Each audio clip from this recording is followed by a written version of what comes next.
What? The power longer. What?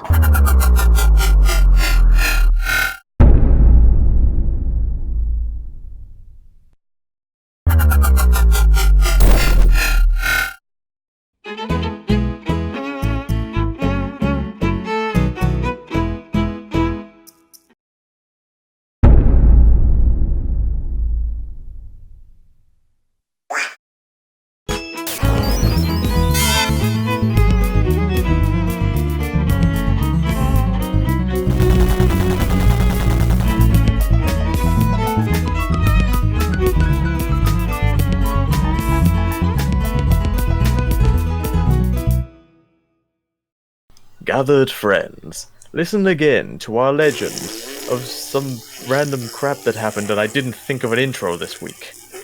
Today we... So Josie's farting is just as good an intro as anything you could have come up with then. Probably better, to be honest. Yes. Yes. This time we read the rest of 2005, so that's all of the... basically all of the Web of Shadows movie in book form, and Web of Shadows the movie in movie form. Given that it took us about a month and a half to get through the entire arc, I'll be willing to admit that it was a bit of a slog. This is the arc that never ends. This is the arc that never ends. And it goes on and on, so far, this was our only three-parter, and I don't think it'll be our last either. Yeah, I think it'll be our last for a while. I think everyone kind of knows it by now, but the story kind of goes just haywire after a bit. The story went haywire during the second part. Let's be honest. Yeah, the story gets more and more convoluted as the years go on. This will become readily apparent when we get to around 2007, 2008. Yeah. Oh, jeez. Yep, that'll be fun. Yeah. But this time, it's nice and simple. We've only got a few, non-book pieces of material that we read this time. Almost all of my notes are about the second half of what we read today. Okay. Almost none of my notes are. I'm the opposite. All of my notes are for the Web of Shadows bit. I have nothing for Time Trap. So I have barely anything. I have a few notes for both, but not very many. So, Swert and I, and someone else, I forget who, was it Chip? Watching the movie? Yeah, we watched the movie yesterday on Rabbit, apparently... Yesterday as of the recording, we need to clarify. So, fun fact about that, the only time that I've ever used Rabbit was when Liam and I tried to watch the Bionicle movies with Jonah. Years and years ago, and I don't remember how well that worked. I remember that he really liked how Kitangu says no. Yeah, I mean, who doesn't, honestly? It's pretty good, yeah. And I'm really annoyed how they changed that in the book. They did a lot. There was a surprising amount of changes in the movie and book that, unfortunately, I didn't write anything down for that. So in my opinion, contrary to the previous adaptations, I think most of the changes for the Web of Shadows book were worse than those in the movie. Honestly, yes. I like all of the stuff that they added around the movie, but for the changes in the movie story itself, yeah, I think it was for the worse. We'll get to those as we go along. Yeah, there is one change I'll agree with, and I'll get back to it when we get to it. There's one change I agree with. Let us begin then, shall we? Let's get right into it, because I know we have a tendency to go off on tangents before actually getting into the book. Of course we do. Last week it was like half an hour before we actually started. I have to ask Liam, these tendencies, they wouldn't involve me, would they?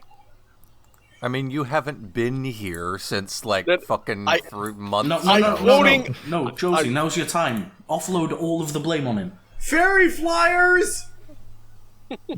What? I'm actually quoting something that was actually in the book. Yeah. But I'm like, wait, what? No, that's a note that I have that I'll bring up later as well. Yeah. There was a toy in the mid-2000s that was, I think, either a Barbie line or a Barbie knockoff called Fairy Flyers. They were like little dancing fairies that you would launch off of spinners, and they would fly. Is that the one that went in the fire on that fucking video and like 042 Tuna in the background? Yeah. Curtis, your next line is moving on. Moving on from toys released in the mid-2000s, we're talking about Bionicle. We will talk about a toy that was released in mid-2000s. The Vizrock spinners are literally fairy flyers. It's just Beyblades, but upside down. I'm not even that. Both the Rotuka spinners and the Kanoka discs are just like Lego versions of cheap toys you could always get from the dollar store since the 80s. Are you saying that Lego is unoriginal? I mean, for these two specific things, yes, very much so. Liam! Like, I had what could basically be amounted to a Kanoka disc launcher back in, like, 1997. Liam, are you saying that Lego drove the person who created the building block into suicide? Moving on. Yes, moving swiftly along. So before we actually even get into the story of the movie, which we'll be talking about for a lot of this... Alright, Mask of Light. Yeah, the Mask of Light animations, which I hope everybody here watched them in animated form and didn't just read the screenshots, because holy heck, these things are incredible. And I love them so I just much. read the screenshots, but I've seen them before, and I remember how, like, ridiculously over the top they were. I think the last time I actually saw them, I won't lie, was probably as they were being released in 2005. I didn't get around to it. I feel bad about it. Now, it's like 10 minutes long. I love everything about them. The timing, the delivery, the action. Here's the one thing. I beg to differ on the delivery part, and here's why. They had no concept of how the Toa should be characterized. In fact, the Toa weren't characterized. Literally, all they do is go up to the next Toa in the series and say, here's a thing. Go find this other thing. Oh, thank you for rescuing me. I will do just that. Yeah. And then watch and repeat for the next 5 steps. Yeah, it's literally the same thing for all of them. Including when Vakama meets Onawa, and Onawa just, like, accepts this task, no questions asked, when every single point in the story before that, Onawa is the most resistant to Vakama's leadership. And he's like, yeah, okay, I'll go do this thing. I'm not even going to ask what it's for. You could tell that something was a bit of a disconnect between stories. Just a little. I mean, if you recall back to 2001, they've always had a bit of a connection with, the Toas, and all of these connections seem to translate across media. So we know that Onua and Liwa have always had a partnership, as it were, and so on and so forth. And Tahu and Kabaka usually fight. Here, yeah, you're totally right. Vakama and Onawa working together, even in their state. If anything, they should be furthest separated from each other. Yeah, and of course we don't get any representation of the Hordika and how they're going through their changes and shit like that. And then even though immediately, I don't know, I forget if it's prior or after this. I read all this shit weeks ago, so I'm getting a little, it's starting to slip my mind, but at some point directly around this point in time, we in these animations, we have the Toa Hordika just doing their thing as if they weren't even mutated. Mm-hmm. And then directly around that, we see Vakama so angry that he almost strangles Wanua, holding him up in a chokehold in one hand. Yeah. I'm really regretting not watching these. Oh, yeah, they're great, honestly. Well, my point is, that wasn't it. None of that was in these animations. Oh, never mind then. Okay. Never mind then. There's just no characterization for them. You could swap out the Toa Hordika with any other random character, and it wouldn't make any difference. Excuse Okay, me, I think so- you're really downplaying the importance of Onewa and Naruto running across the desert. So what you're saying is replace every single character in 2005 with good guy, and you're golden. And I mean, to be fair, literally all of the Toamata Naruto ran in the first Boruto comic, so... That's true. Got it. They learned from the best! Yep. Is Bionicle animes? If only.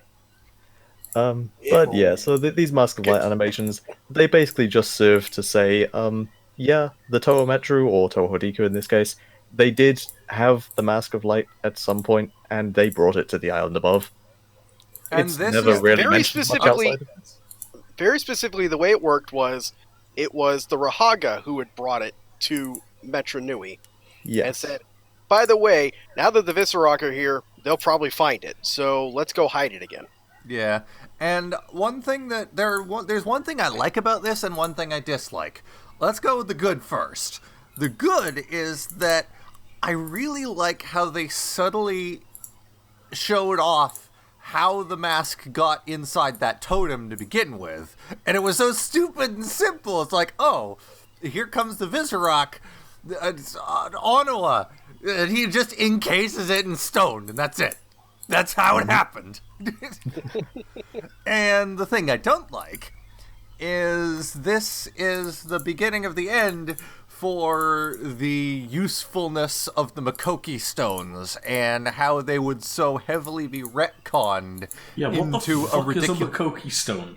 I had no idea what they were while I was watching this. Okay, we so went the over them Makoki in stone- we went over them in the 2001 story. What? Barely. Like, They I were used don't as know the if we keys wanna to go- Mangaya. yeah, Yes. but that was only like in the background. It was like it was in one animation. That was it. It wasn't in any of the I actual will book say- portions or anything. I will say, the Makoki Stone will make one more appearance, but it's not in this particular year. Yes, I know it. Well, I know it will, and that's where I really dislike where that's where it's like that's the end. Because like I'm not going to spoil what that is, but this is the beginning of the retcon of what the Makoki Stone was originally supposed to be, and I'm really annoyed that at the dichotomy between those two things, because everyone here except Levi knows what the Makoki Stone actually is meant to be now. But what it was originally supposed to be back when Legend of Adanui was still in development, and there was only like a 3-year arc planned out for the story before it got like they started redesigning the Bible moving forward, was that the Makoki Stone was basically supposed to be extra memory for the Great Spirit, and it would record all of the Toamata's experiences and add that to his own. Okay. And that sounds would be pretty really cool. sci-fi. And that was never referenced again because that plot for the story moving forward was thrown out. Yeah, maybe Yeah, we should. so maybe what we eventually should ended up happening is that in Masanui Online game, the Makoki Stone was used as keys to Makuta's lair, and then here it's keys to the Mask of Light. Nobody really explains how they get from place to place. It just happens. Yep. Yeah. And I guess since it is referenced, it's basically the Makoki Stone is like the shopping list for the Brotherhood of Makuta, which we'll get into later in this episode. Mm-hmm. It's Okay. basically a chronicle of all the shit they're doing, and it was sold off and then split into multiple pieces. And that's Okay. literally all it is. And I hate that so much Yep. Right. Yep. compared to what it was supposed to be. Ugh. Yep. Got to profit off of that stone. Got to put it in. Got to put Anyway. it in your butt. Make some of the money. I will say, before we move too far away from the search for the Mask of Light, Lifeline. See. I all have of my that problem. Bionicle I have Twitter that problem. followers? Sometimes I say words like, Sometimes you say words, period. Stop doing See that. all of my Bionicle Twitter followers. Even Mr. Wiki Man gets the words mixed up. Life Yes. and light are very similar words and very easy to mix up. anyway, searching for the Evoki, That's how I'm going to skirt past that thing. I actually am not a fan of explaining how it got in the stone. And I'll explain my reasoning is it didn't need to be explained. None of this had to be explained. So you're saying this is the first example of Greg explaining every little damn thing? This is hardly the first example. It's hardly the first example, and I don't even think this is written by Greg. Oh, crap. And the reason I say that is Greg would have at least known not to put Vakama and Onawa in the same room together. Yeah. I don't and know. having Onawa listen to Vakama.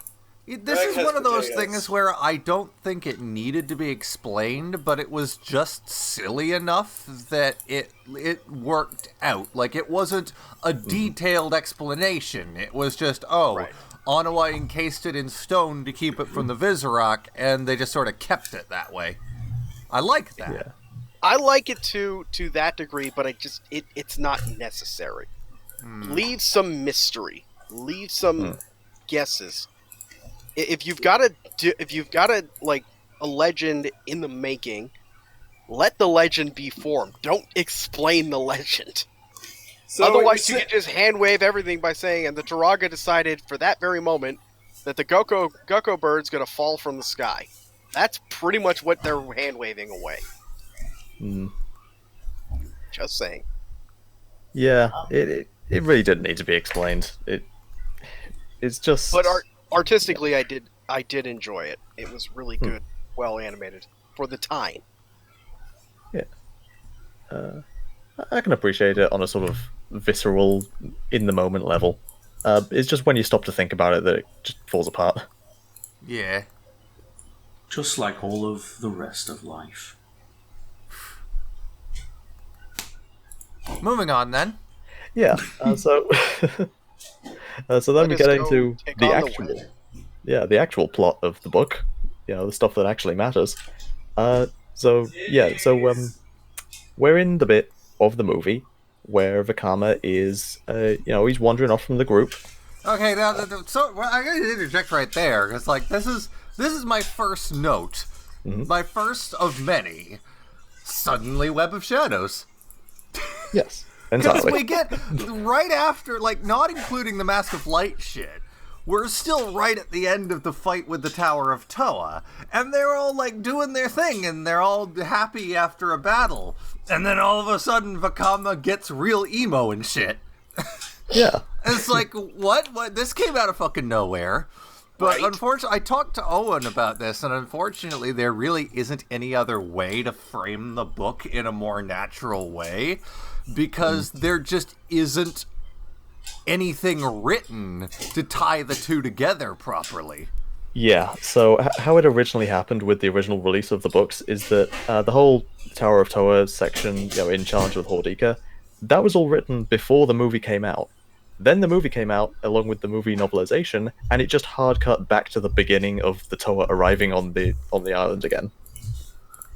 So in reality, what we're looking at is the beginning of 2005 and then the ending of 2005. Yeah, essentially. Written in one book. So you're telling me we could have had all of this entire year done in this one episode? Pretty much, yeah. Does anybody wonder why I do not like 2005? Nope. I mean, you could say the same about 2004 if you cut out all the, more Buzak stuff.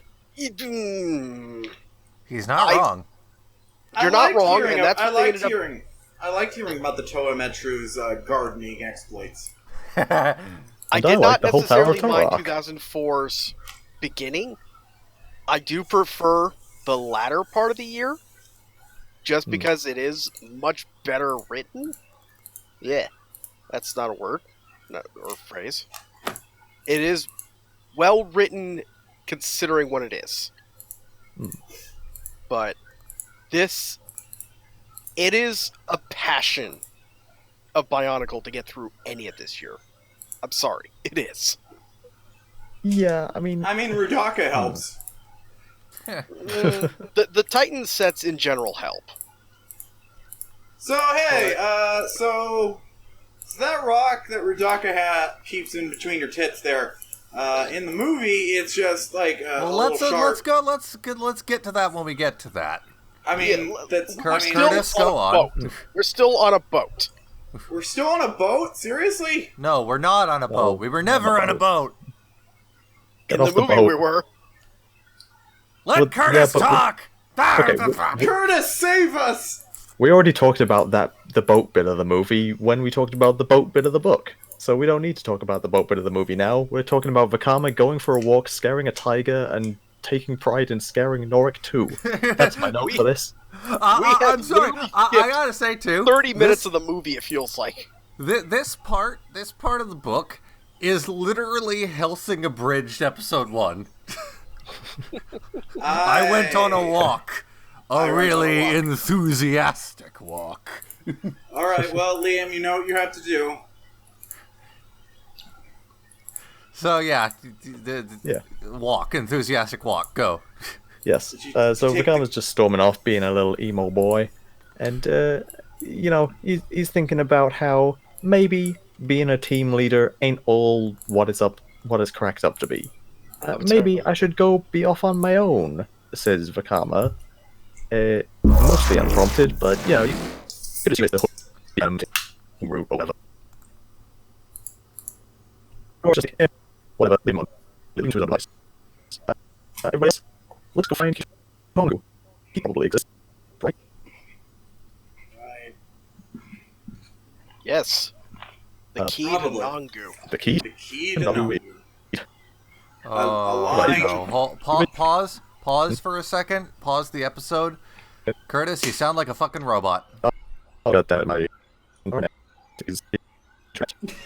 No! Yeah. Like an actual... I've never heard it like that realistic, like so close to what you would hear in Star Trek. But I put the pizza rolls in the oven! Part of it is you're connecting to the U.S. Central. Maybe if you switch to U.S. East, I don't know. He's not in the U.S. at all. That's Exactly. why To make things worse. Does he sound like he's in the U.S.? Why is this so early US anyway? Well, you sound a little better. Okay, yeah. Thank Good. fuck. Cut that out of the episode. No, I'll Sure. leave that in. I think it's hilarious. Fuck Yeah. off. Put it Yeah, at that was the great. end. Yeah, that can be our outro. Put bit. up some Rudaka porn! So, I want to say, while... Yes. So, they're going off to find Kitongu, right? Yep. Is that when they're going to their makeshift camp? We're not going out to find Kitongu yet. Vakama's still on his walk. Well, they need to go find him. They need to go track him down first before they can go find him. So they have to go, of course, to... Do the Temple of... To the Great Curtis is a Library! robot again.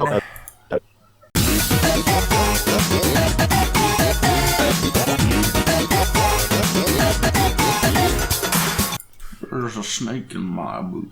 There's a snake in my There's a boot. snake in my boot! There's a Infinity boot and in my beyond. snake. Oh, did Dylan send that to you, Curtis? No, but it sounds like something he would say. There's Oh, a no. there's a bake in my snoot! Yeah, okay, And right. then How's there's that? Any better? Josie. You sound fine. We'll see Okay, how well, that I've goes. closed Chrome. So Vakama doesn't want to hang out with his friends anymore and wants to go play with the bad kids. Yeah, pretty much. And he gets kidnapped by said bad kids, being Dovizorak. And, Vakama has this great line where he says, "Oh, I really fouled up." And I just imagine, like, what's going through Greg's head when he's writing that. He's like, I really want to write fuck, but I can't do it because this is a children's book. That Fuck, certainly how do I has, not write fuck? that certainly doesn't stop him when writing about Rudaka. Well, I mean, I guess. To be fair, when we get there, it's definitely... He didn't write any of the shit that Rudaka did in the movie. He wrote completely different shit that was far more family friendly. Yep. Are you sure? Yes. Oh, yeah. I've got it written down as well. It's Okay. way toned down in the book. Are we Titties, gonna be though. watching this movie, or was that like last week? Did you not watch the movie? I watched the movie, Oh, no. You didn't Oh, watch for the God's movie. sake. and I then didn't I know Oh. there was a movie to watch. Can we, like, pause the episode so he can watch the movie for an hour? No, I can't. I can't do this. No, we do not have an hour and 20 minutes to do that. Liam! Levi, just watch it in the background while we talk. That's not a bad idea, actually. Put it in the background while we're talking. That's not. Then I won't be able to join in. Honestly, Based on how long we're going for, I'm pretty sure it's just going to finish before we even get to the end of this podcast. Actually, including the credits and the logos. Right, what's the name of it? Web of Shadows. I'll get you the link. Hold on. Taking bets now. So I'm on the Bionicle Animations archive. Wait, are we just gonna have the movie running in the background? Yes. Color inverted to avoid copyright. Okay, so I don't think we're gonna have any problems with copyright if this exists as is. Down by now. So what you're saying is this is gonna be our worst episode and or best episode. I mean, a quarter of the last episode just had Coley in the background, so... You know what, Curtis? Every time something stupid happens, just put up another sexy photo of sexy image of Rudaka. Oh, there is not enough photos of sexy Rudaka on the internet for how many stupid moments we've had. I don't know, there's at least 10. You poor sweet little child. There is more sexy Rudaka than there are stars in the universe. Anyway, the pizza rolls are done. Anyway, Levi, you got the movie going? No, you asked. Curtis asked me to tell him when I press play, but I think I'd wait for Josie to get her pizza rolls. Go ahead. Okay. 3. Just count it down. 2, 1, play. Excellent. Good shit. So yeah, while you're watching the intro logos and stuff, let's talk about what actually happened. So yeah, Vakama gets kidnapped by Visorak, and he's like, "Oh man, maybe I was wrong. Maybe being a team boy is a good thing." Whoops. But then he's been kidnapped, so he can't do anything about it. And then he gets bondaged. This is the first thing that was actually toned down in the book, because in the movie, we explicitly see Rudaka getting real touchy-feely with the guy, running her finger up and down his chest and stuff. But no, in the book she's just like reasonable Vakama. But in the book, no, she just talks to him a bit and then snaps her fingers and the vines disappear. Right. So yeah. But basically, she's just saying, "Hey, you come be a bad guy, and then I won't kill you." And he's like, "Sounds alright to me." Yeah, I got nothing better to do. Now, if I recall correctly, the book just does all of that in one chapter. It doesn't jump back to the Great Temple like it did in the movie. To the Great Temple a little bit. In the book, or in the movie, it starts with the Vakama getting kidnapped. Then it goes back to Norik coming back to the other Hordika and telling them what they have to do. Then it cuts back to Vakama again, trapped in the Colosseum. And it cuts off when he's shown Tametru. Then it goes back to the other Hordika again at the Great Temple. And then it cuts again back to the Colosseum. Yeah, it did that in the book as well. So. I'm starting to seriously agree with Swert about this being the worst year. There's a lot of unnecessary cutting. I kind of like how it broke it up more in the movie, just because it was less to take in for each individual event that was going on, and you could see everything as it was happening, whereas if you did it all in 2 chunks, you'd sort of be jumping back in time. Hey, you know how in the books, Wenoa knew about the Visorak, but had to seriously think about it before he could bring it up? Fuck that shit. In the movies, immediately Visorak, he sees all the creatures. The other Toa asked him what's with the webs, and he's like, "Oh yeah, that's a thing that I know about because I read it, and it's not obscure trivia like it was in the alternate timeline where things make more sense." Yeah. Half their problems could all be solved just by Wenoa saying, "I read this in a book once." Yeah, I read this in a book once. I don't know much about it. If only he had the mask of long-term memory instead of nightlight. If only he had the mask of something useful. I will defend Also, the by the rumor's way, usability. when I was watching the last episode yesterday, and I remember you mentioning the mask of mind control and how it only works on stupid things. What does that imply about Wenua? No. He wanted to be hit. Oh my god. He wanted to be hit. What the fuck is Matao's voice? He wanted to be hit. Well, I keep hearing people say that Matao's voice is different in the beginning of Web of Shadows, and I don't hear it. No. You want to know someone whose voice is way different than they were in the previous movie? No comma. Nuju. What? Nuju. Yeah, Nuju is a little different. Not by much. I think Onewa is the most different. Yeah, Nuju didn't sound... I think Nokama is the most different. She sounds like a completely different actor. No, she sounds like she was a child in the second movie and just went through puberty.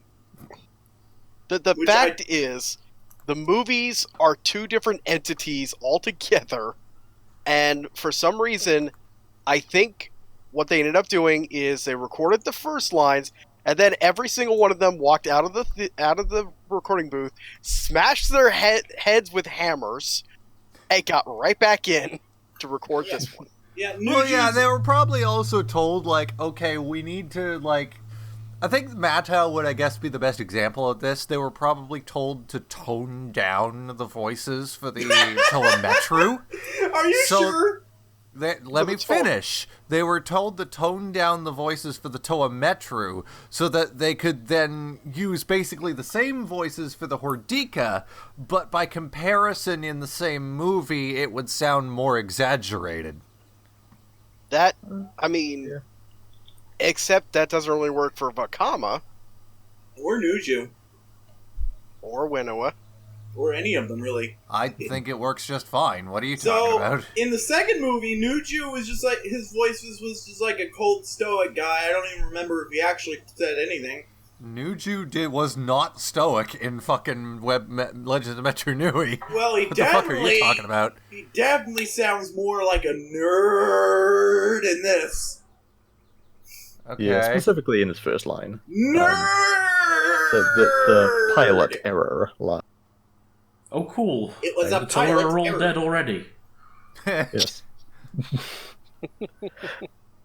See, this is like a fun game, because we don't know exactly where in the movie Levi is. He could be talking about any number of points. Yeah, sorry, I can't really hear you behind the movie, so if I'm interrupting, I'm not doing it on purpose. It's okay. It's okay. It's okay. We love you, and this is going to be our best and or worst episode. It just adds to the atmosphere. Why is Microsoft Store emailing me about PCs right now? Why are you talking about it right now? Because I need to fill dead air. There is no dead air! In another few hours, the sun will be up. God damn it! Didn't you hear what Levi said? The Toa are dead, so they're... Oh. Oh my god! The spiders are screaming!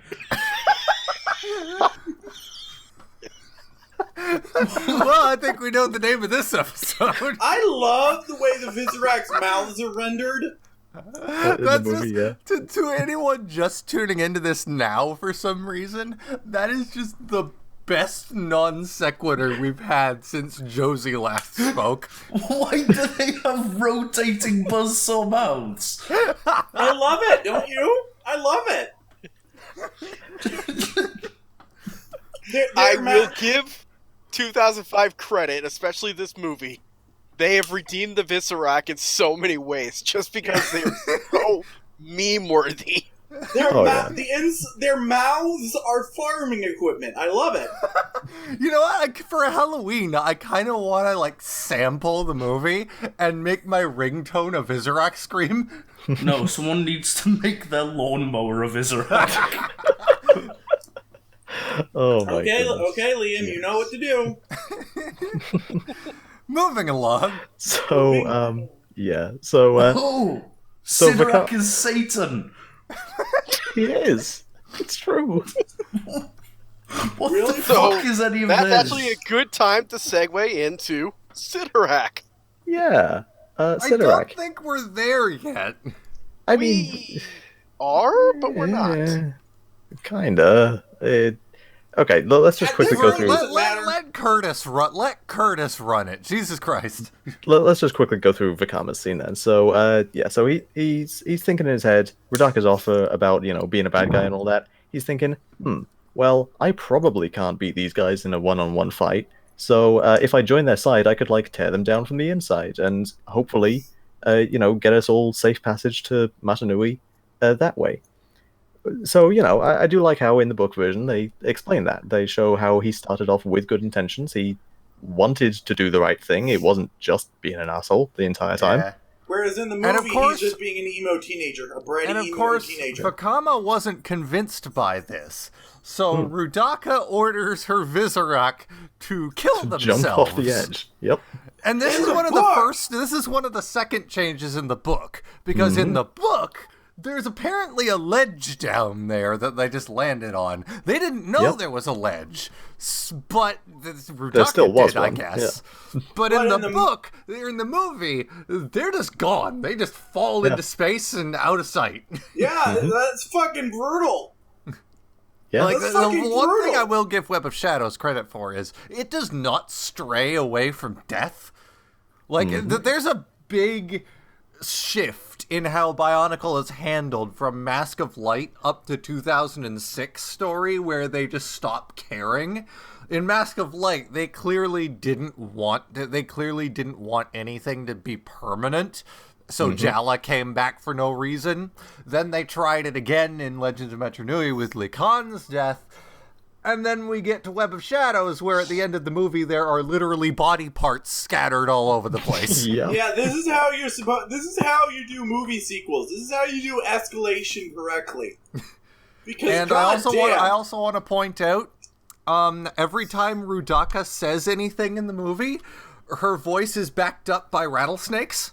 Oh yeah, that's true. That's why I keep saying she's a sexy snake lady and not a sexy It's like every time she speaks, you hear hissing noises and rattlesnake tails, and it's so stupid. She's her eyes twitching like a crazy motherfucker. Do you get the idea? She's a snake herder. Also, her eyes twitch when she says particularly menacing things. Like, bring me their bodies. Oh! Speaking of that line, that scene was so stupid. Because she's all like, "Bring me their bodies. Don't drop them. Like you're." That's actually one part of the book that didn't stray away from what the movie did. Sidorak in the movie just says drop them. In the book, he literally says kill them. Okay. Yeah, so I really don't know what this book was going for, because it toned down some things, but escalated others. Well, I think in this situation, the book actually did it better, because in the movie, Sidorak says drop them, Rudaka says no, drop them. So it just doesn't make any sense. Like, what is Rudaka hoping to accomplish here? Do not drop them, instead drop them. Yeah. Anyways, back to the kidnapping and the rattlesnakes. Yeah, so Vakama's eyes turn green. He's evil now. That's your signifier. He's evil now because the titty lady told him to. One thing I also want to point out, by the way, in the scene coming up, it's kind of more obvious than others. They, the Toamata arm that they use on the sets, right? Yes. And they added like an extra segment onto it for the movie, for the clawed hand. Yep. Well, the joint in the Mata arm is still a joint in the movie, so they technically have double jointed right arms. Yep. Yeah. Yep. I guess so. It's really weird looking, and I really love it. I like that. I like how weird the Hordika are, because that's kind of the point. Yeah. Can I point out something before we cut away from the scene too much? Hamburgers? That's one thing that the book definitely did not do right compared to the movie. Because Rudaka had mentioned, after Vakama had asked, and this is something your king would allow, she says, there is a way. But then she goes on to say, 6 ways. And then he answers, I'm listening. In the book, Yeah. he says, "I'm listening," quietly, and then she says, 6 ways, Vakama. 6 ways. Mm-hmm. The "I'm listening" made a perfect transition, and it's just so evil looking. Yeah, but here's the thing. That's only something you can really convey in cinema. It still works. It would still work in book form. I just don't know why they switched the order of those lines. Do it. Yeah. I think the writers were just distracted by how sexy the tits were. God damn it. It's just the way it's portrayed in the book. It's just like Rudaka says a thing, then Vakama moves the conversation along, and then she just goes back and continues saying the thing. Yep. You've just described Bionicle year 5, 4, year whatever this year is. 2005. Anyway, the Rahaga and Ko and the rest of the Toa Horika are looking for clues on where to find Kitongu, so they go to the Great Temple, the place where all the knowledge in the universe is stored, apparently. And we'll find out later that's accurate. Well, yeah. Anyway. So yeah, the Toa Horika, they're a bit hesitant to go in. They have been in before, at least Nokama has. But, she's thinking... Well, we're ugly now, we can't be here. Yeah. Well, we're too ugly to go into church. All 6 of them have actually been in this room before. No, but they convey this in the book a lot better than they do in the movie. I'm actually really annoyed that they tried to convey it in the movie without really explaining it. But basically, in the book, it was implied that because they're now corrupted by Shadow, the Great Temple sort of rejects them. In the same way their Kanoe masks do. They can't use their masks anymore, even though they are technically still masks and still functional. Yeah. The Rahaga can go in just fine, though. Well, yeah, that's because the Rahaga I don't assume care. the Rahaga have been around for so long that they've just gotten used to that kind of thing. Yeah, they're very mellow. They've been lurking in Metro Nui for a few hundred years. They probably just know their way about. Anyway, so the moral of today's story is don't go to church if you're ugly. Yeah, basically. Oh, jeez. Yeah. Yeah. But anyway, so the Rahaga do go inside. They decide to look at some runes and translate them.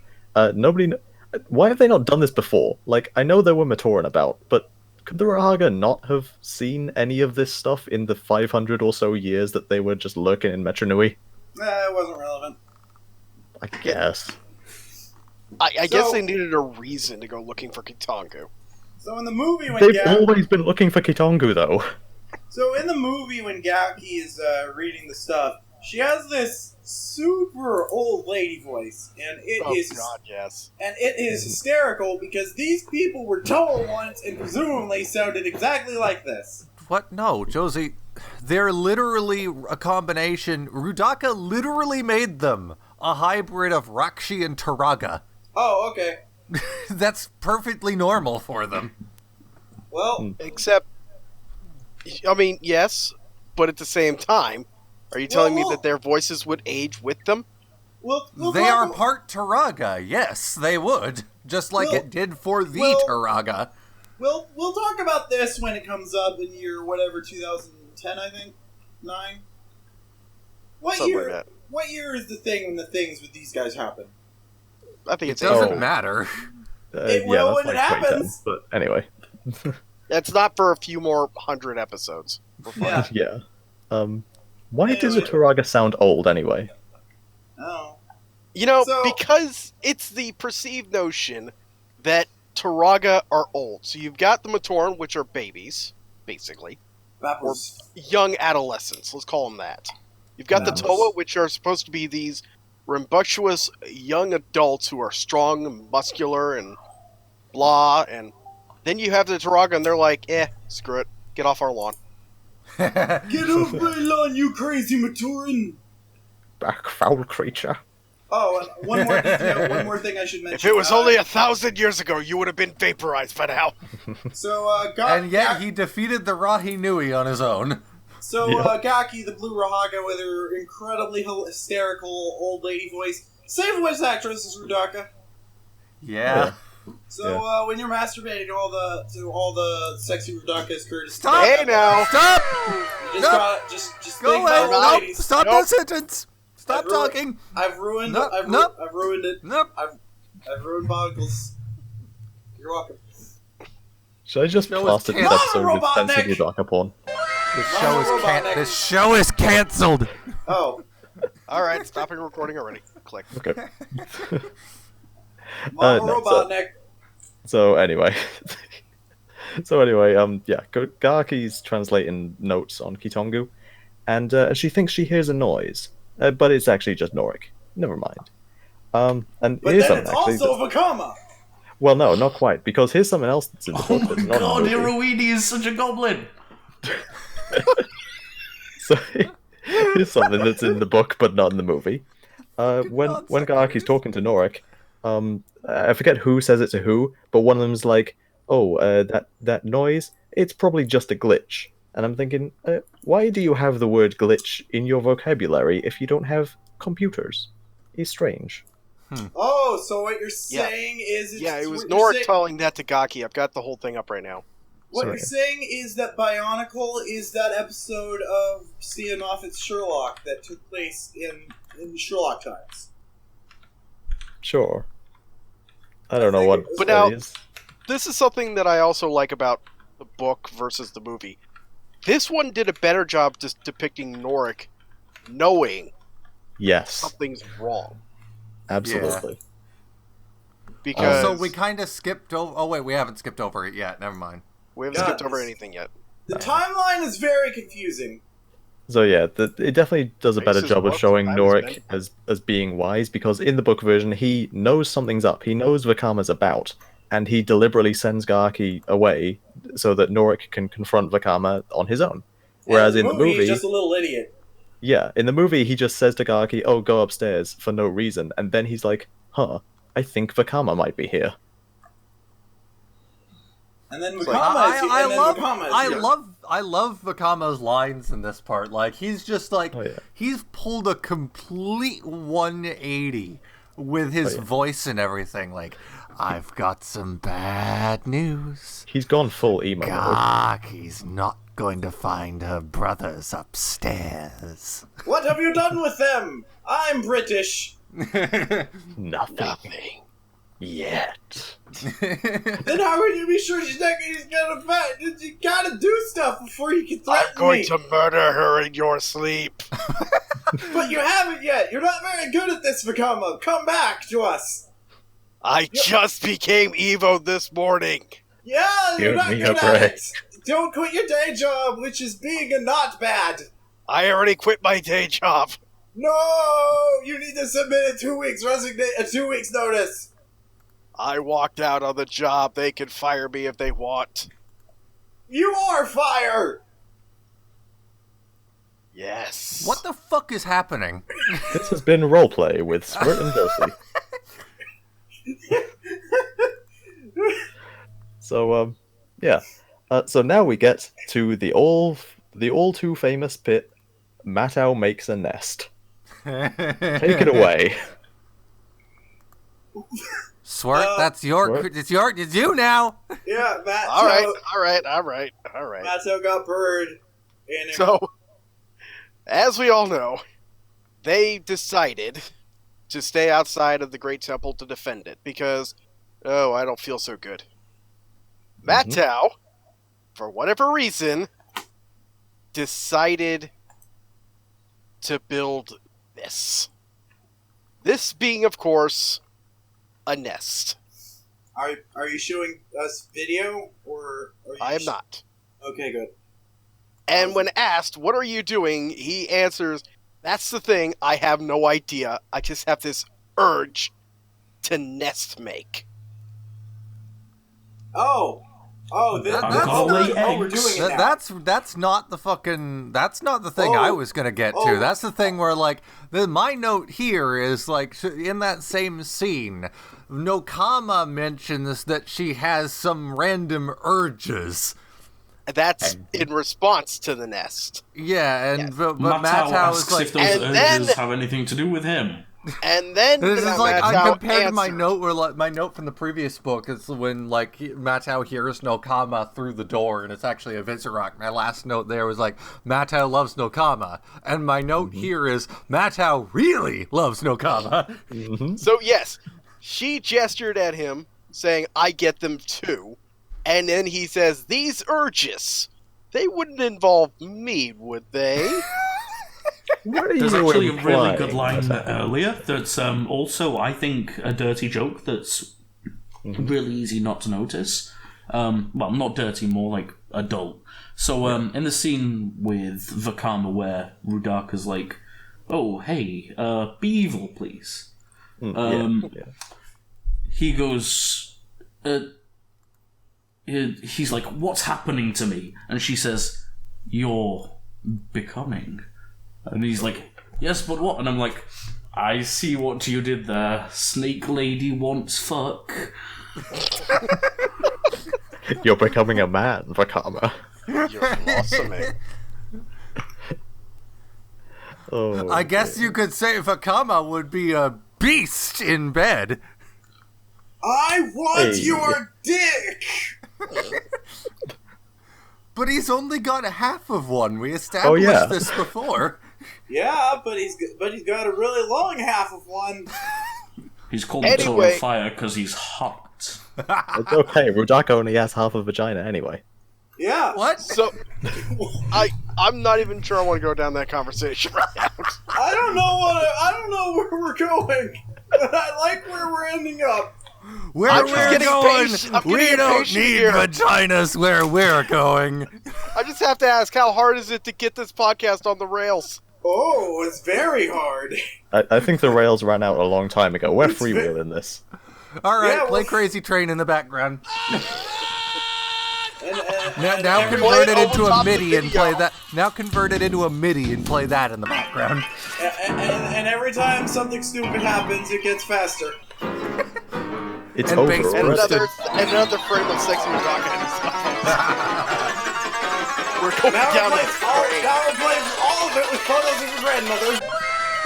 Oh no! It's all getting cut. Oh no, none of this is getting cut. This is all happening, including the grandmothers. So Leave So- Gaki out of this. the Toa realized that the Rahaga should have been back by now, and so they decided to forego their not going into the Great Temple urges, and decide to go into the Great Temple to see Yeah, what's they- up. They've More specifically, decided. Matau's just getting impatient as hell. Well, yeah. And then they start running up to it, and then they see, oh, It's on That's fire. smoke. It's all burned. but what creature could possibly set a building on fire? They ask. Gee, They ask Nora can't where imagine Vakama. why. They ask Nora. Oh, is Vakama here? And they're like, was. No, Nakama had asked, I wish Vakama was here, and he said, Yeah. was. He Was. Yeah, Mhm. look at it. Look at what he did. He burned the church. Mm-hmm. So Vakama set fire to Notre Dame, huh? Mm-hmm. Ah, Oh, God. Too Topical. soon. Sorry, far too soon. Oh, I'm just glad we So- saved as much as we did, though. That's true. Assassin's Creed Unity. Good for something after all. Anyway, so Norik, he's all back to normal mostly, minus his companions. But he's like, hey, Toa, we actually did manage to translate a lot of the shit down there.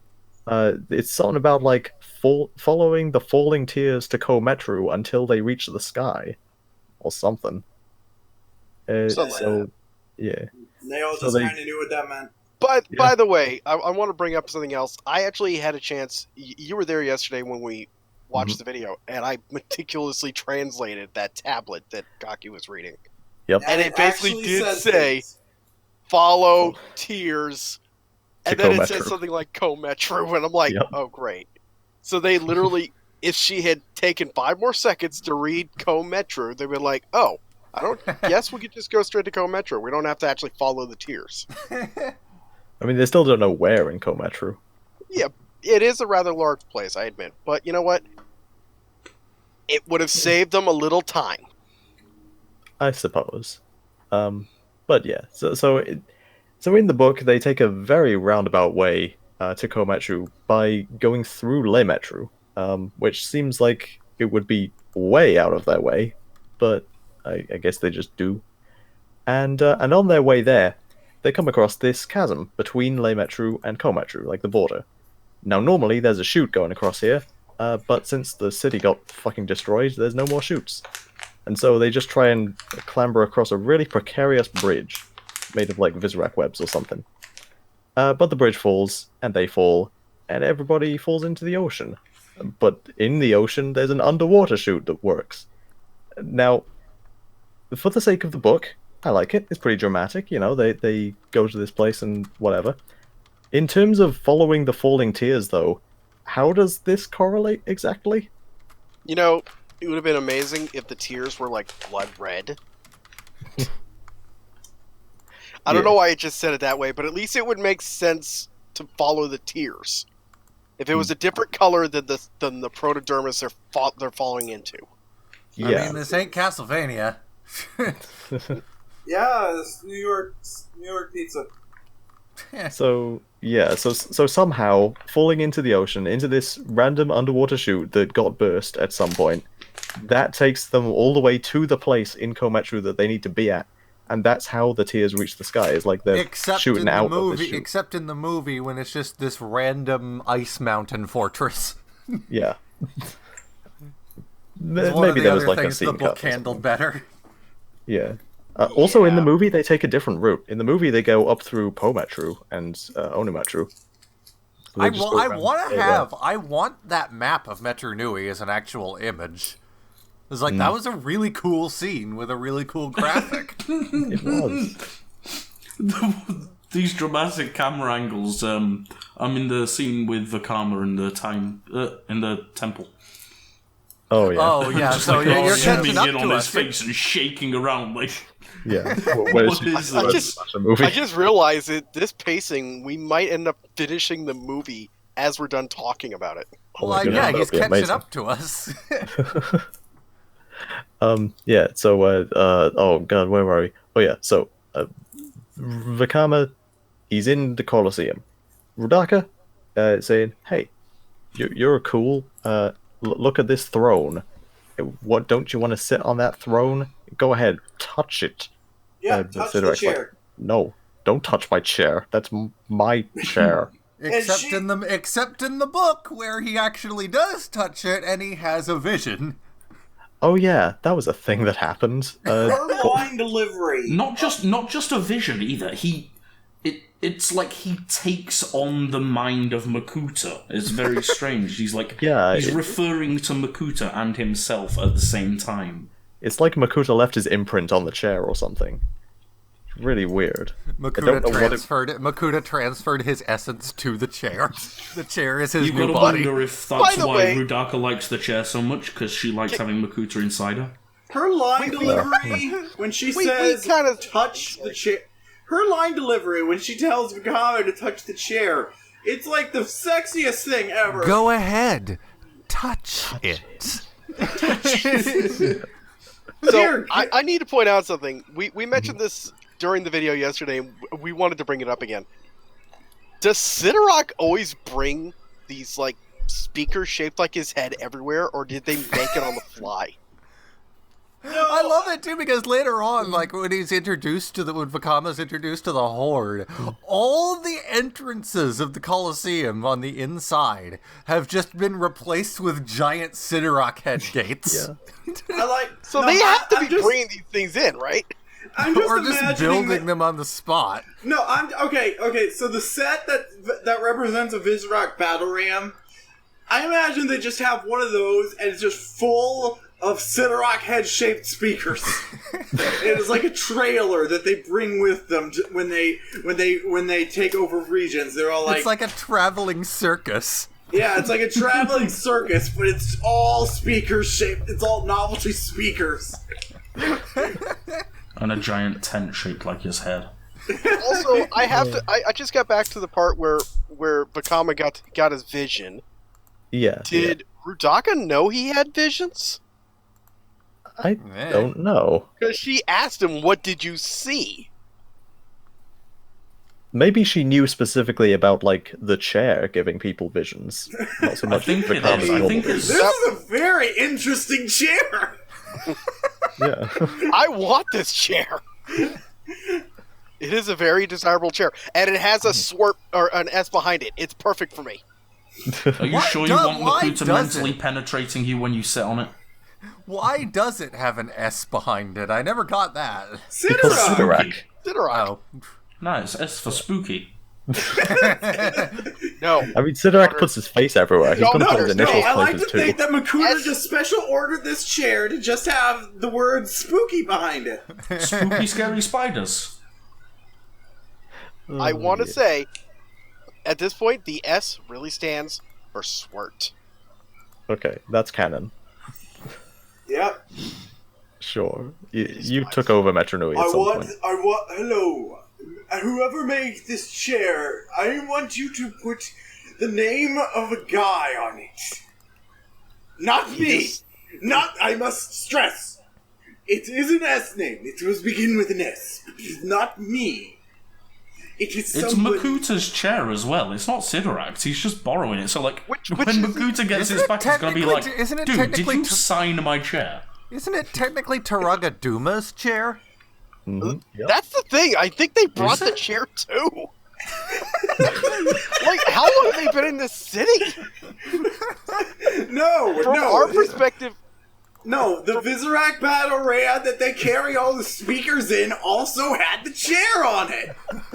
Okay, I love that idea, but in the book it does explicitly say, like, this is the throne that Makuta sat on while he was in rule of Metronui, so...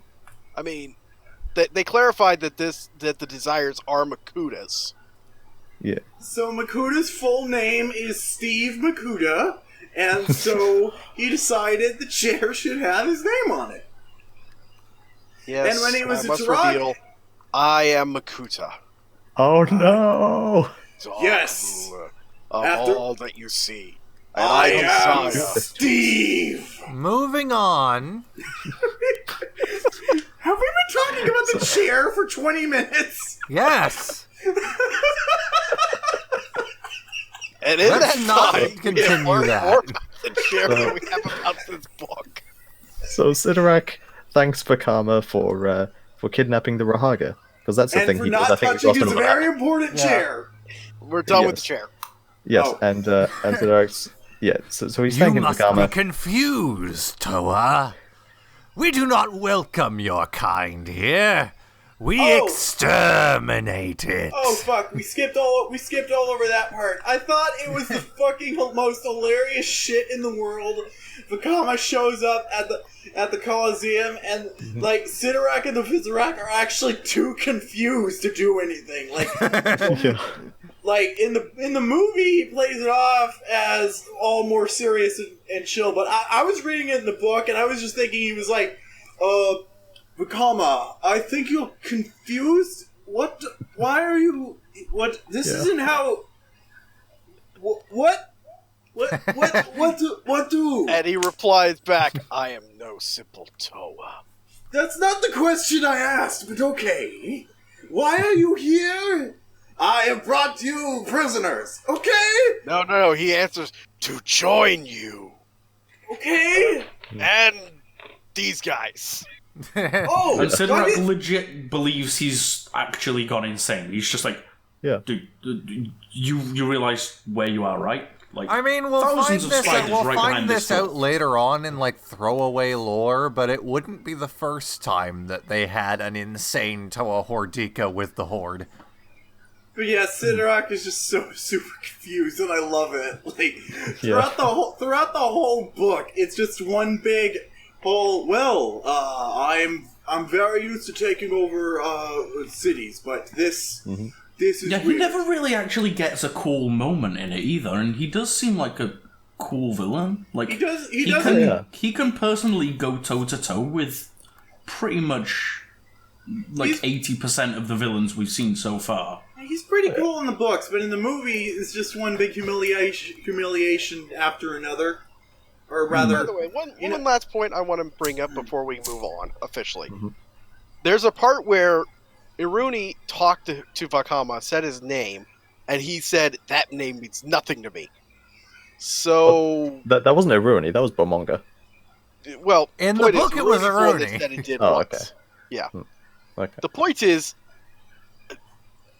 what are you going to call yourself if that name means nothing anymore? Probably just Tordika.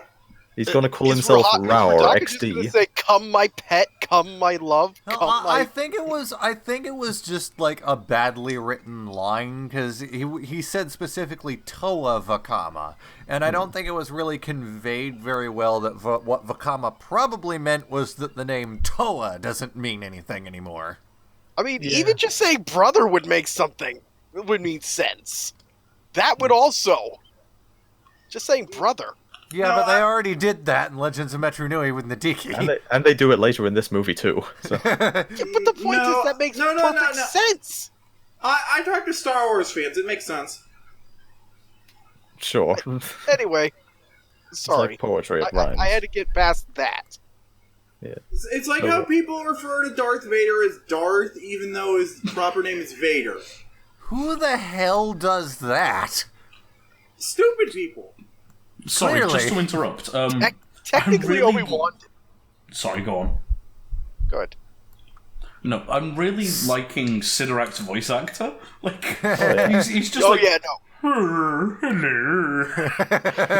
I am Big Dumb. Vakama, you're my son now. That was a compliment, Vakama. When I read his lines in the movie, when I read his lines in the book, I was more imagining Zarbon from Dragon Ball Abridged. Oh my god. Could you imagine if we got the actor that played Goldar to be this? I want Goldar to be Sidorak now. Hell yeah. Toa. But anyway, so... Sorry. So, so Sidorak's like... But Lord Bakuta, I need to call my girlfriend on my space phone. So Radaka's telling Sidorak hey, Vakama, he's cool. He can be the leader of the Horde. Because that's the thing you do, and I want him to do it instead, so that you're completely disposable. So, that sounds fair. Sidorak is just so distracted by the titties, he doesn't even stop to think how little sense it makes for him to do any of that. Guys, they took the time to animate one of the spiders brushing the floor with a tiny little scrubbing brush.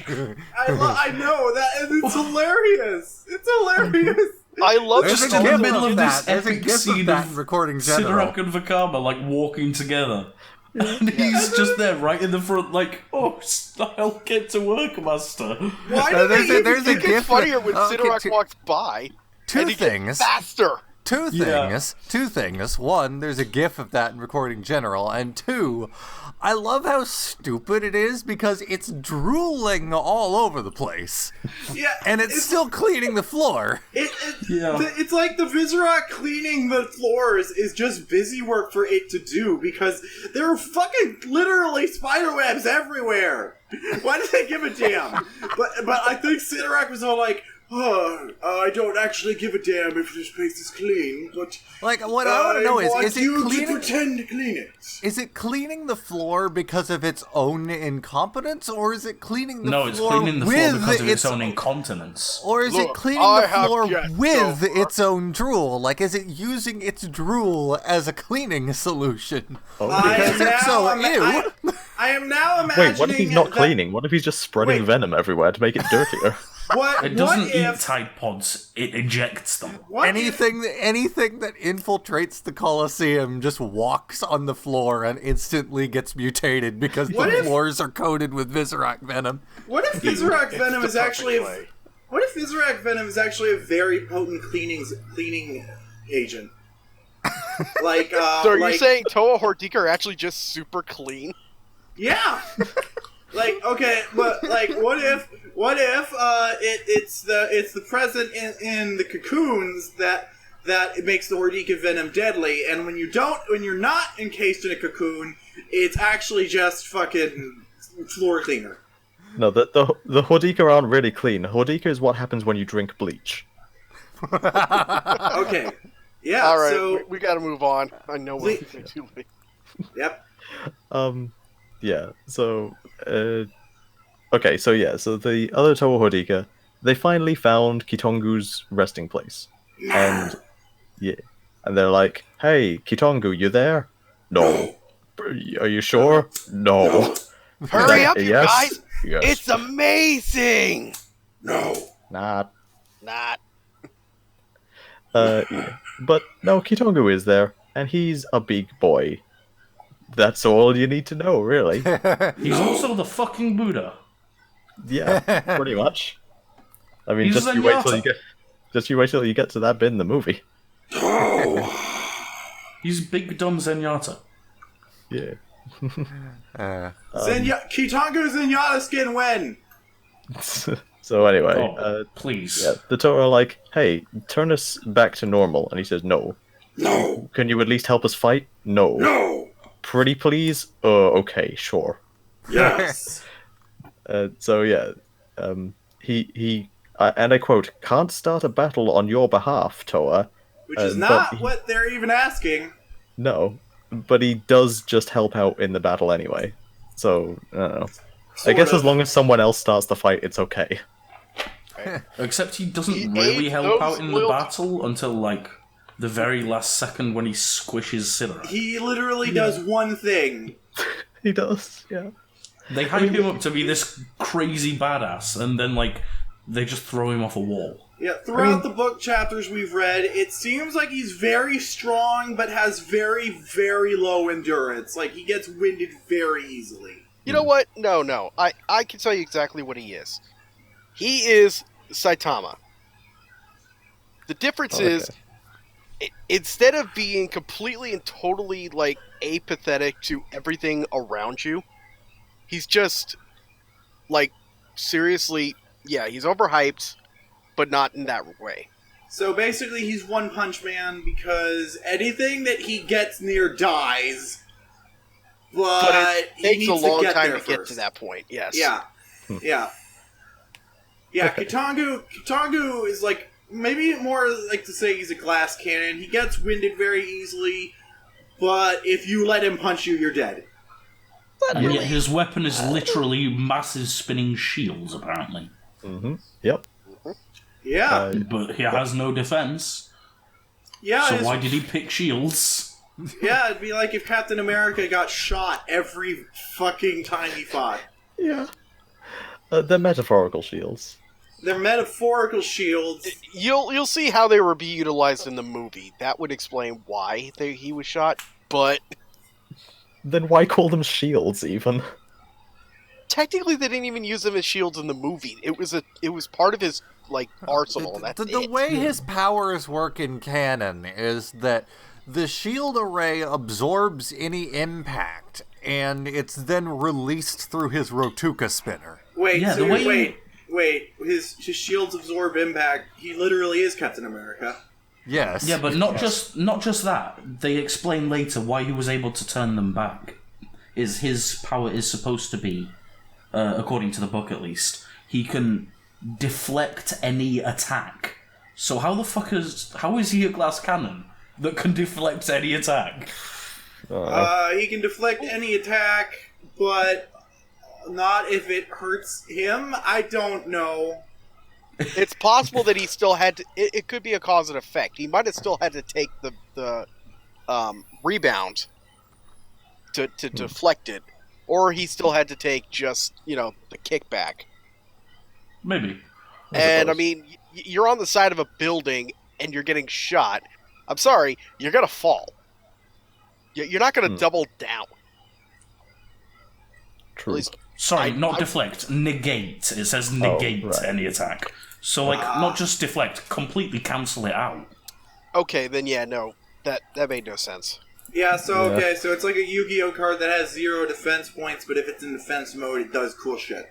If they just Moving replace the on. word attack with, like, mutation or something, he can negate any mutation. There you go, fixed. And they get any poison, even. Yeah. There you are. Moving on.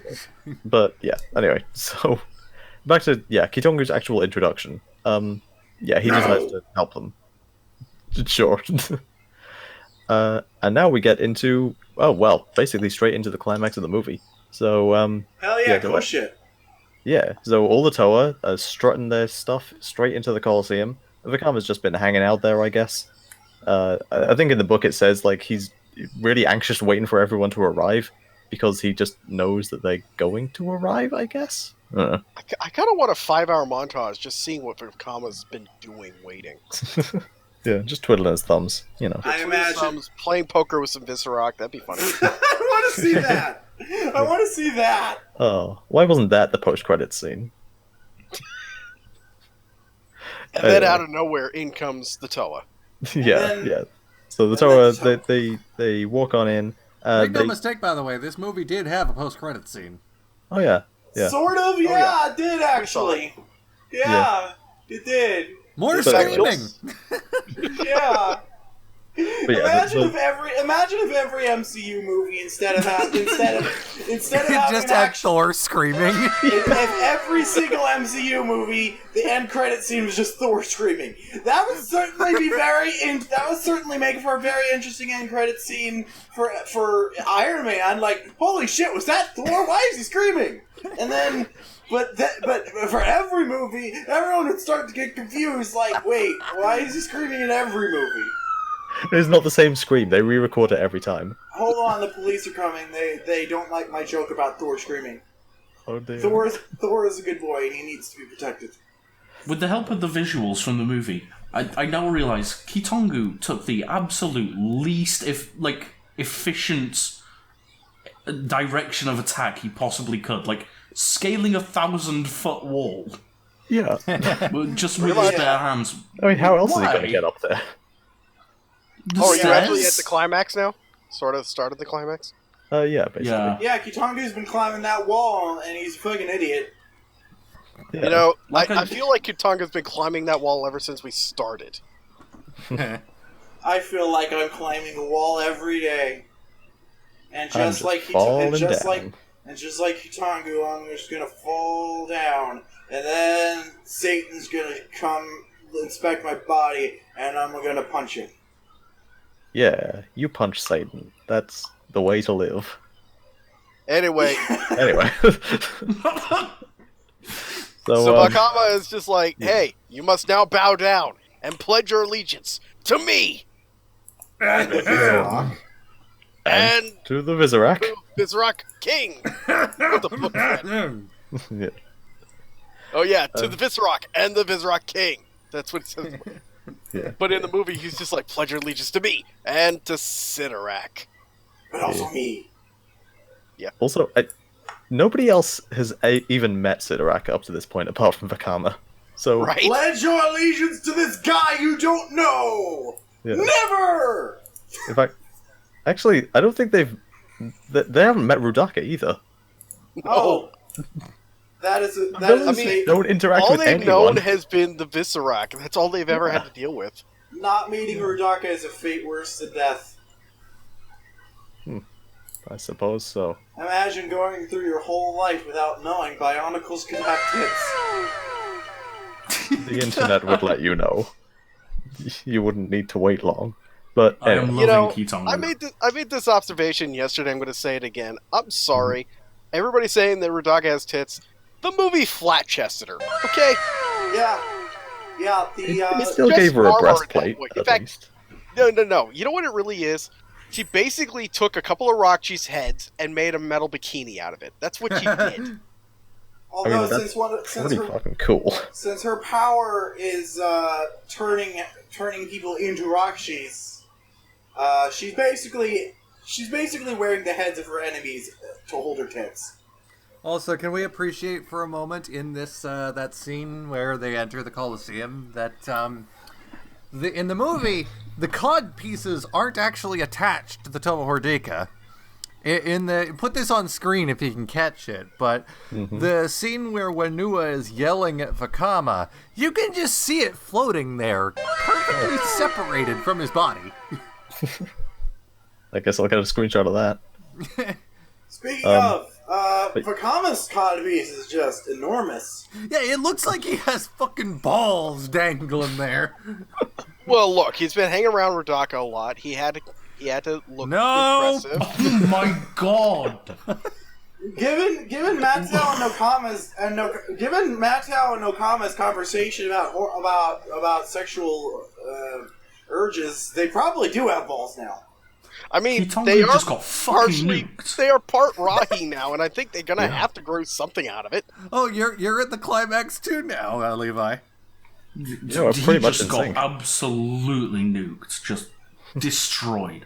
Yeah, so Now, see, Rudaka in the movie, like fucking Sidorak just sort of fumbles around. Yeah, Until doesn't like, matter. the thing. I'm really loving Sidorak. Actually, I love not necessarily like effective villains. They just, you can tell they're trying, you know. But They're just not quite good enough. That's my favorite kind of villain. I'm really liking him. In the book, Rudaka is the only one that does anything here. Mm-hmm. Yep. Yeah, Yeah, and she even Sidorak- points it out. Sidorak shoots a laser at Kitangu, and I think he either misses or he's not effective at all. And then Rudaka, who we find out a few minutes later isn't even trying, just shoots a laser, her own purple laser at him, and fucking nukes him. Yeah. Yeah, but in the movie or in the book, it was just Rudaka. Sidorak didn't do anything. Yeah, Sidorak. By the way, I find it hilarious that Sidorak's like, "What is that?" As What is that? replying, Yeah. I guess it's Kitangu. But Kitangu doesn't exist. Well, I guess you're wrong about that. Yeah, I'll go take care of him. And he's just immediately stopped. Yeah. We find out later that he has definitely met other members of Kitangu's species before. I choose to believe that he is in denial that this is Kitangu. That could be any Kitangu. Oh, Kitangu's a myth! I exterminated all of him! Oh, crap! What do you mean I gotta go deal with him, my sexy waifu? Shit! What do you I'm mean I loving missed one? Sidorak. He's great. He's great. By the way, Finish him! What are you Oh, you're on doing? that bit. But I I can't defeat him myself. I know. Oh. I love that line delivery by Rudaka. Yeah, Oh it's my just- god. And then he just fucking dies. Do do do do do do do do. and his last words are, Taka? You know, I actually do have this written down from the book. I love the paragraph after she says, I know. I'm going to quote it word for word. I love it as well. Yeah, it's very good. It was then, even as she disappeared among the pillars of Protodermis, that Sidorak finally knew. She had engineered it all. Her blasts had been calculated to wound the Kitangu, but not to kill, leaving Sidorak at the mercy of a maddened Rahi. And why? Because there was another way for Rudaka to take control of the Horde. One much faster and easier than a marriage of convenience. The death of the king. So good. Oh, by the way, so I was having a Twitter conversation about whether marriage is canon in Bionicle. There you go! There you go. Marriage, for some reason, is canon in Bionicle, but according to Greg Love, isn't. So, Yeah. Marriage is you have 90 canon. minutes to go over the geopolitical convenience of marriage. They used Kitangu as a fucking wrecking ball. Yeah. It's great. Yeah, Kitangu is fucking brutal at this scene. He's great. But, Just anyway. the slow rise behind Sidorak as he's just realizing. By the way, I need to clarify something. So, in the instance where they brought Joller back to life, it was explained that they were able to bring him back because the mask basically contained a portion of him in, and that allowed them to basically re-engineer him. Yeah. When Greg was asked, could the same have happened to some other beings, he said, possibly, and this is explained much later on how it's done, but Sidorak is not one of them because of this very scene. Sidorak can never be revived. Wait, Because he just got crushed. Because he was that brutally crushed. Kitangu smashed him so bad that they can't put him back together. Kitangu, And it's literally Lego. Yes! He is Kitangu that smashed him. Kitangu smashed him so hard. He's The dead only forever. person strong enough to step on Lego and it hurts the Lego. I had to phrase that very carefully because some of it is future plotline. I had to be very careful how I phrase that. No, this is a resurrection machine, but not for Sidorak. Yeah. Point is, Sidorak is is permadead. This Yes. is literally tearing up your RPG sheet and burning it. You can never use him again. Yeah.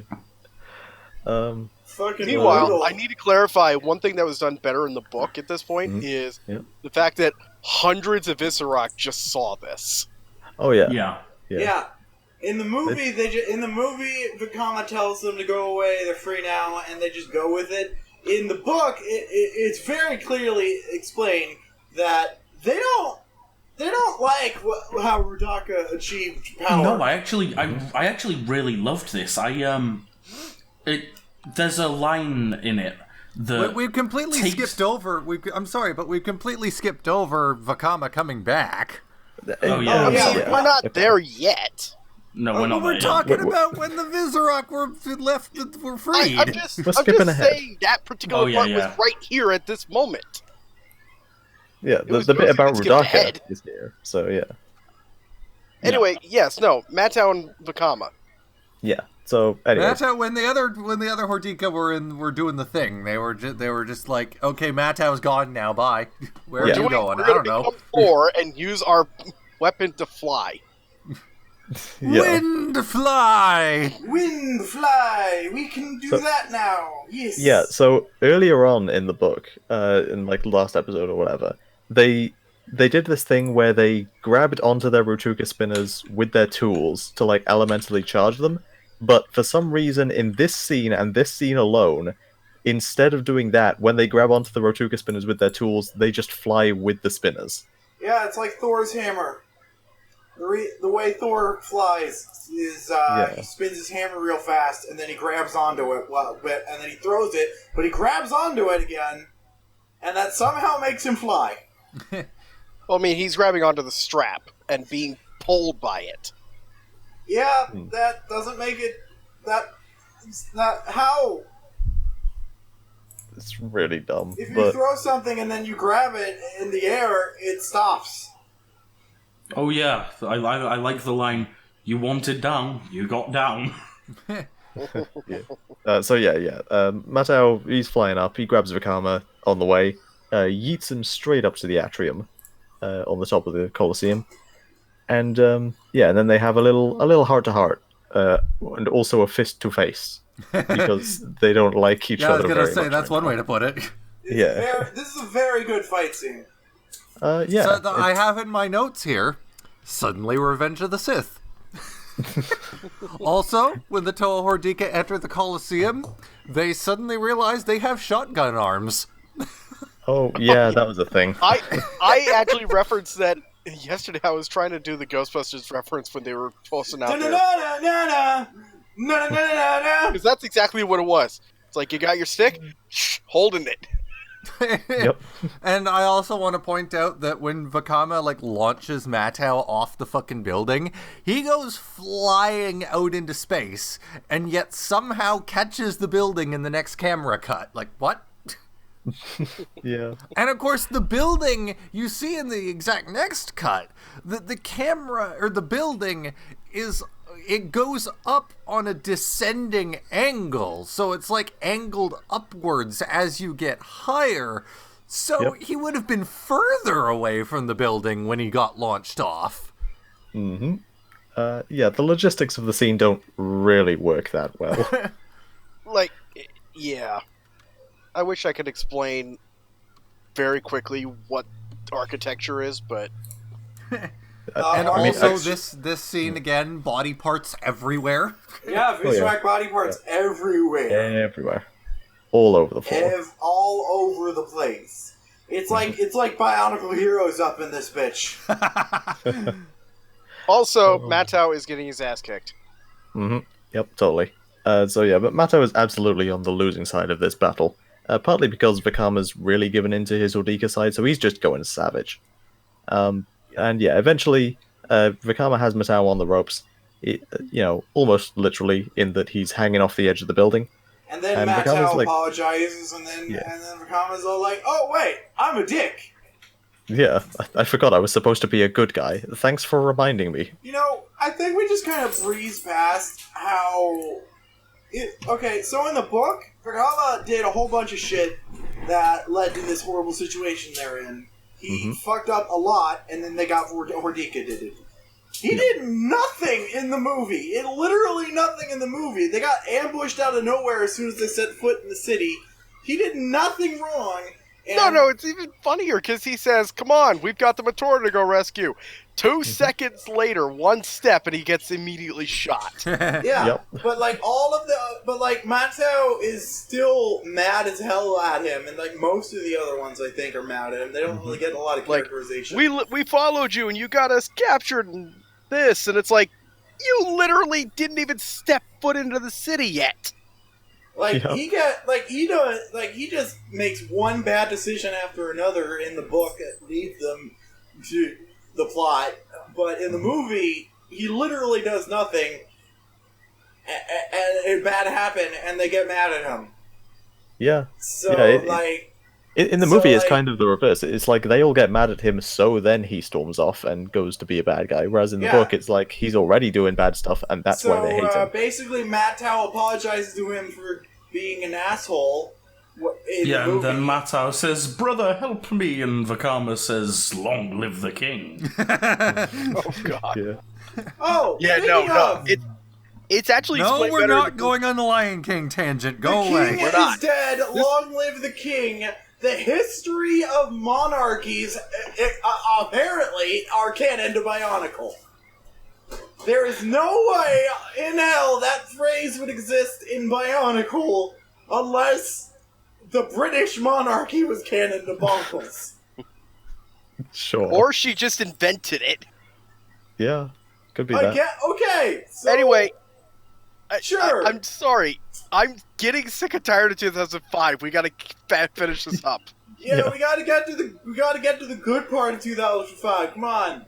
Yes. Okay. I will say though, it's funny. Yes, Josie, come on.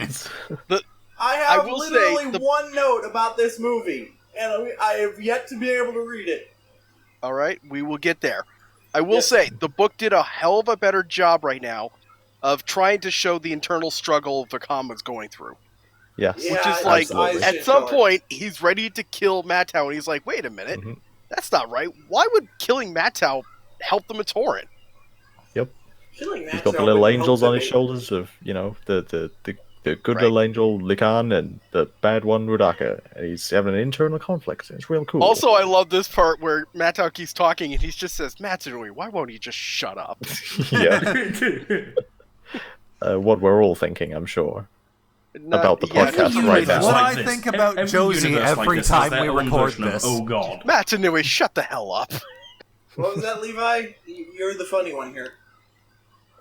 I said Josie, shut the hell every up. single kids universe like this has their own version of oh my God, for no reason whatsoever other than the writers just want to be that tiny bit edgy. Yeah. It's just a different universe. I mean, Celestia. There's always Aslan. Yeah. They don't want to reference God in a movie, so they'll just reference God instead. Real talk. Am I the only one that read the Chronicle of Narnia? I love the Chronicle of Narnia. I have actually read the books. I have actually read books other than Lion, the Witch, and the Wardrobe. I don't remember a single damn thing about any of them, including the titles. Very good. Okay. Anyway, so the main battle's wrapping up now. Vakam and Matau, they made their way down somehow. Yep, they never really explained. They bungee jump. They bungee jumped in the middle of a fucking war zone. Well, yeah, they bungee jumped, and then they, like, bungeed back up. I guess imagine, that's what a bungee technically does, Curtis. Imagine you're fucking fighting a war, and then two guys just bungee jump in the middle of it. Look, I imagine what they ended up doing is probably firing Rotuka down and using it to kind of propel them back safely to the ground. It's the only answer I can come up with, because Vakama was there to do it in the book, so he knew how to do the same thing. So as long as they're following it and they're just kind of dragging it so that it aims its trajectory, I'm not saying it's easy, but they could have also just climbed down webs. The possibilities are endless. Or given how the movie portrays it, they could have just cut the bungee rope when they were 2 inches off the ground. Or here's the last part. Vakama currently has control over all over the Viscerock. He could have just grabbed Matau by the neck, dragged him past all the Viscerock in the Coliseum and said, "Don't worry, he's with me." And just gone down the elevator. How was he going to do that if he was falling? The bungee cord. He went back up. Yeah, that's because they couldn't control that. He could just scream, "Hey bitches, your guy is falling. Fix it." So bungee cords don't actually bounce back up quite as high as the point where you jumped off. So did he did they bounce down to the ground, back up again, and then get off at a lower floor? I mean, it was never explicitly shown how much higher they went back up. Viscerack webs are just more elastic than bungee cords. Oh yeah, they're so elastic they break the laws of physics. Yes. A lot of this would have been solved had they tried to leave a moral gray area of will Vakama save Matau or not, and then cut to the Toa getting decimated a little bit, and then in comes Matau being boot kicked over to the floor, and Vakama's just standing there. For a split second, when you said moral gray area, I thought you were about to say moral gray area of bungee cord elasticity. I don't know about the bungee cords, man. If only they left it morally gray whether the bungee cord was stretchy enough. I am done with the movie. Okay. I'm getting tired of this. We need to kill Rudaka. Yeah, so they all kiss and make up, and they shoot Rudaka, and it turns out that's a bad thing. Yes. Yeah, this Vakama tells all the Viscerack to go away. This scene has two of the greatest lines in the entire fucking books, at least so far. I laughed far too hard at alright, who quick launched the tickle spinners? And when Vakama tells all the Viscerack that they're free, there's a really good line that, in my opinion, takes the Viscerack just through this line from being your regular, average sort of robotic horde type. Who is fucking around? Who's fucking around with a lighter or something? Oh, that was me earlier. Yeah, sorry. But yeah, it takes them from just this generic Borg style horde into it gives them a little bit of character. Yeah. After the death of their king, who's been their king for so long, the line is, ordinarily, even the orders of their commander could not make them turn on their leader, but too many of them had seen Rudaka lure Sidorak to his death, and betrayal could not, must not be rewarded with loyalty. And I love that, because, loyalty is supposed to be their whole thing, just undying loyalty to the leader, no matter what. And since Sidorak's the one that put Vakama in charge...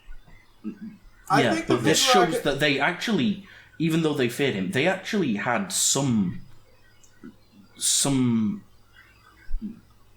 amount of true loyalty to Sidorak. Yeah. So, as incoherent as this whole year has been, I think the Viscerack, as a villain army, have all been characterized very well. Every line. Okay, seriously, what is that background noise? What's going on? Oh, that's my dog scratching the sofa. Sorry. I love your dog. What's his name? She's a very good girl. She's called Soraya. Hooray! I also have a girl. Her name is Deja. She's adorable. I live in an Do apartment. you have a boy called Vu? No, and I That's don't your ever next one. will. No, Why that's her not? middle name. We just call her Deja Vu whenever we're mad at her. I see. Liam, you should get a dog. In fact, Everybody my poor little gets a Deja is dog. currently outside barking at whatever moves right now. Anyway, so they all shoot Rudaka, and it turns out Rudaka has a magic dildo she made out of her god boyfriend, and that Yeah, the movie makes this weird. So, like, at the start of the movie, it shows her scratching, like, a piece off of, Makuta's prison, yeah. yeah. Makuta's prison. If yeah. she can just do that with her bare nails, couldn't she free him within, like, a So- few hours, just scratching away? The book specifically mentioned that and pointed out that she had actually injured herself doing that. Yeah, like Doing that much was Really? enough to be painful. Right, because in the movie, she just saunters off like it's nothing, just no big Yeah. deal. Right. Also, in the books, it's made explicitly clear that the chunk of the prison that she has in her tits the whole movie is the Makuta stone from the hand puppet Yeah. sand circle tails. Yeah. But in the movie, it looks more like a dildo. I should also Sure. clarify when Greg was asked questions about Rudaka the first time back in early 2005, he wouldn't answer very much. Only that quote, "She had a really cool rock," and that's all he said. Yeah. Yeah, It's, I mean, he's not wrong. I mean, it makes her apparently immune to elemental energies because the Toa shoot her, and that's why Maddox says, "Okay, who fired the tickle spinner?" Because she just starts laughing. Like 5 Toa just shot discs at her, and like she's like, "Haha! I wanted you to do that." I figured she was just that powerful. Like, I personally always envision it like either one, the essence of Makuta was protecting her, or two, maybe her race is just immune to certain. I mean, especially with levels. what we read coming up, like with between her and the Dark Hunter. shadowed one. Yeah, that. Like, she just seems to have a shitload of random powers. Just whatever they thought upon that day, they'd give her. I Totally. I It can doesn't see seem her outside like of her Rotuka character power. I whatsoever can for her see to that. just be able to tank that. Yeah, It's she possible has, she's just immune to Rotuka powers. That could be another possibility. And there is she there is has a line the- from Sidorak. Sidorak explains why he wants her lands. Like, the people from her lands are supposed to have some special power that's Yeah. not explained yet, I Well, think. one but- of them is that Rudaka could just mutate people by herself. Like she doesn't even need like the Vizarok have to cocoon you into a thing and mutate you. She can just do it. Yeah. right. Sidorak And- doesn't seem to be able to do that, so that's It's pretty not something impressive. that you could just cure like a poison. It's literally just. I even get the impression that she's just straight up a student of Makuta. Like, She's. some of the magic that she's shown using does remind me of the shit that he can do. I mean, yeah, it literally says at some point she has like shadow beams or whatever. Yeah, I think the book said that she got her power. She didn't have shadow powers until she hung out with Makuta, and now she does. So that purple laser she shoots at Kitonga that nearly kills him. Yeah, that was that's- Makuta power. That's Makuta power. I'm inclined to believe that when she shot with the elemental Radukas, it's the magic rock that's protecting her because she's glowing with red energy, and the rock is glowing red, and the rock is already red. Yeah, Right. that's true. Anyway, can we Moving get on. out of this book? Yes. Okay. Anyway, yeah, Akama so shoots she's the all last like- Ratuka at her. The stone absorbs all the elemental power, frees Makuta, in the kills books- Rudaka. Josie, stop interrupting people.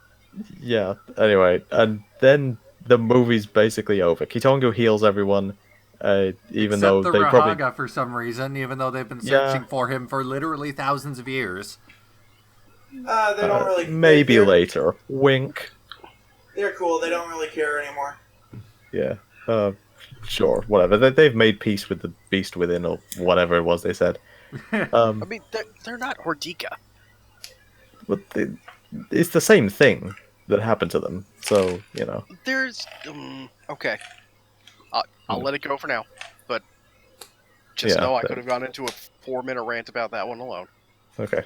Anyway, but yeah, okay. So the Toa they load all the Matoran into the airships that they made over the course of the last book, and yeah, then they just go. Turns out Makuta's gone. Well, I guess we'll see him again soon.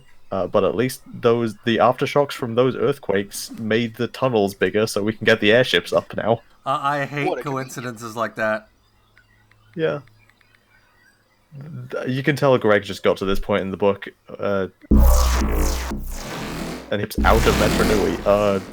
Aftershocks, big tunnels. It was a bioquake, guys. Sure. And now it's time for Boba Fett, a Star Wars story. Yep. Guys who used to work for Satan, and then they got turned into goblins. Yep. That's kind of what happened. They. Okay. Yes. Yeah, sorry. What are you going on about? I am extremely tired right now. Chapter 50, I think, is what we're going on to next. Yes. Chapter 50. This is the bit where it goes into the Toahaga's backstory.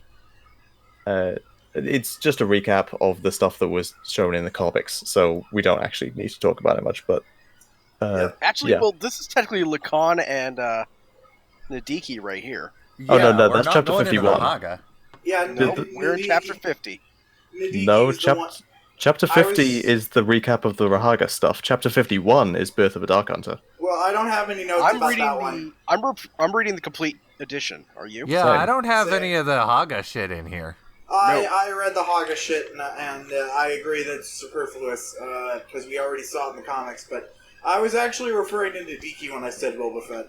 Yeah. Okay. Well, yeah, this anyway, is. And I also want to Nadiki point out from this story that this is the first proof we get that tree speak is a Le Metru dialect only. Right? Oh yeah, that was a thing. Because Nadiki doesn't speak it, and he's from another land. So we got some backstory on Toa Nadiki, who was formerly Toa that worked with Lekon, who was afraid of spiders. Yep. He really hates insects. I sure hope that isn't foreshadowing to a cruel twist of fate. He really hates insects. Glad I never have to be one. Mm-hmm. So yeah, Lacan and Nadiki are literally Thor and Loki. That's their entire dynamic, right down to the color schemes. So anyway, the Mafia showed up, and apparently this is Greg's one of Greg's favorite characters. One of my favorite characters too. So we agree on that. Doesn't have a canon design, surprisingly. Yeah. Who? Lariska, of course. Oh. Yeah. Lariska is a very... How can I best put this? Lariska is one of those characters that I think when Greg was presented with the idea of not having to base it on a set or anything like that, he could just go to town. Yeah. There's no reason for it. But there was no reason that Lariska couldn't have a set. Oh, absolutely. Lariska could have been easily a set. Oh, yeah. If they would just name one after her. Yep. But yeah. Who is Lariska? Why, she's a Dark Hunter. Because this is the Dark Hunter Metro Nui War. That's a thing that happened. Yep, the Mafia is moving into town, and Zuma's all like, no.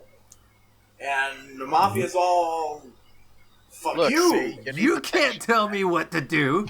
Yeah. Right. Die, potato! Not today. Mm-hmm. Yeah, no, basically the Dark Hunters moved in and said, hey, we'll protect you. You're going to have to pay, but we'll protect you. And they're like, we got Toa. Yep, so the Dark Hunters start killing all the Toa. And one escapes and brings back an entire bloody army of them. Yeah.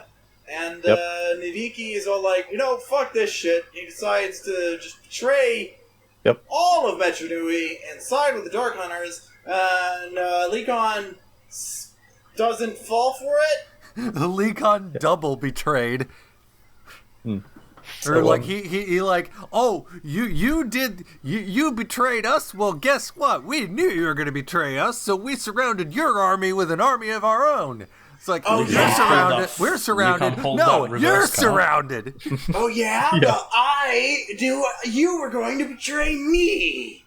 For Lekon some just reason, pulled I out the sound no like you this, card. even though I'm not. You may know everything I'm Hang going on. to do, but I know everything you're going to do. Strange, isn't it? What? yeah. I don't even know what that referenced to. It's from the Sonic OVA. Why do I sound like a spider guy when I'm not a spider guy yet? I That's always what- imagine that Nadiki's Toa voice is basically the same as the voice Matau gave him when he shapeshifted into him. Ah. So anyway, yeah, Nadiki and the rest of the Dark Hunters get deported because suddenly we have a lot more Toa. Yep.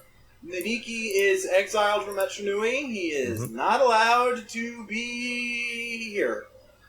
Yep. So we gotta go, and because you're not allowed, because I guess they have that law in reality where you can't exile someone to having no country. So I guess he just lives with the Dark Hunters now. Yeah, gotta go live with the Mafia. Yeah, and the Shadow One hates him. The Mafia don't trust Yeah. him for shit. Yeah, the Mafia Don is all like, yeah, we don't typically hire people who betray all of their friends. They, I'm only having you here because it's the law that you can't, go hang out with the dumb guy. Yeah, the Shadowed One is really, he's really up on that honor among thieves stuff. Yeah. Nadiki, not so much. Yeah, so, he punishes Nadiki by basically making him a teacher, and he has to tutor this one big dumb idiot who is, like, the worst mafioso ever. Oh, I and is fucking also- love Cracker. Cracker's great. He's just like, I love him. He's just like, me like Shadow Lord. Me do him things. No, in fact, I got to read that what Nadiki starts saying. It's like, Kreka, you just woke up every Toa for Kios around. A Toa of Fire has just spotted your team, and you're about to be the guest of honor at a Dark Hunter bake. What are you going to do? Smash him? Yeah. He's up there. fucking great. You're down here. He's not up there. Did you run away? Yeah. love it. Cracker is... Cracker was always portrayed as pretty dumb, but in this story especially, he's just love it. They ratcheted it extremely stupid. Yeah, so eventually Nadiki gets just bored teaching this dumb idiot, and it's all like, Shadowed One, send me on a mission, please, so I can prove myself and not be bored.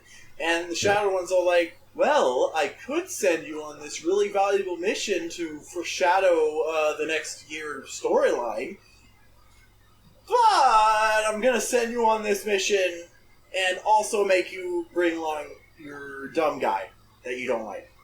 Mm-hmm. So Yeah. basically, Nadiki, like, he's super bored, he wants to go on the mission, but he doesn't want to go on the mission with Kreka. Mhm. So the Shadow One sends him on the mission with Kreka. And now they're buddy cops. Yay!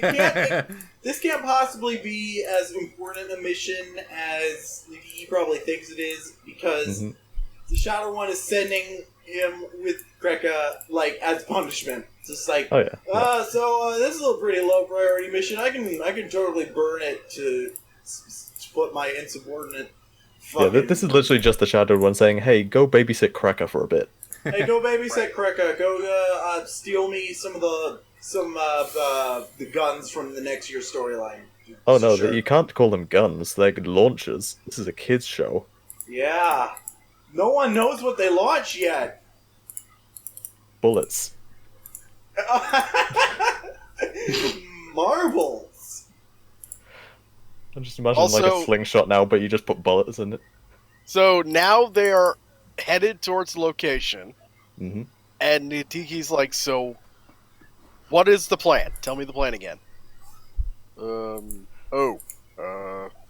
get there, I keep quiet and try to look scary. When we find the spot, I smash open the gate. You go inside, I stay outside. Why? Because you said so. Because you said so. Yeah, so the Shadow One specifically told Kreka not to let Nadiki out of his sight, because it turns out, plot twist, Kreka is the one babysitting Nadiki. Right. More to the point, I need to point out something here. Despite being a dirty traitor, he still sticks to the Toa code. No one gets hurt. Yeah. Oh, yeah. And So he's perfectly fine with stealing. He's perfectly fine with betraying, but hurting somebody. It's because he still at this point wants to be a hero. Like he states that he wants to go back and become a Toa again. He wants to get out of that mafia life. You want to ditch the Dark Hunters and go to another island that has never heard of him and just pretend to be a hero for a bit. But yeah, he still sucks at it. He steals 3 of the guns. Can I just point out before we get to the spot?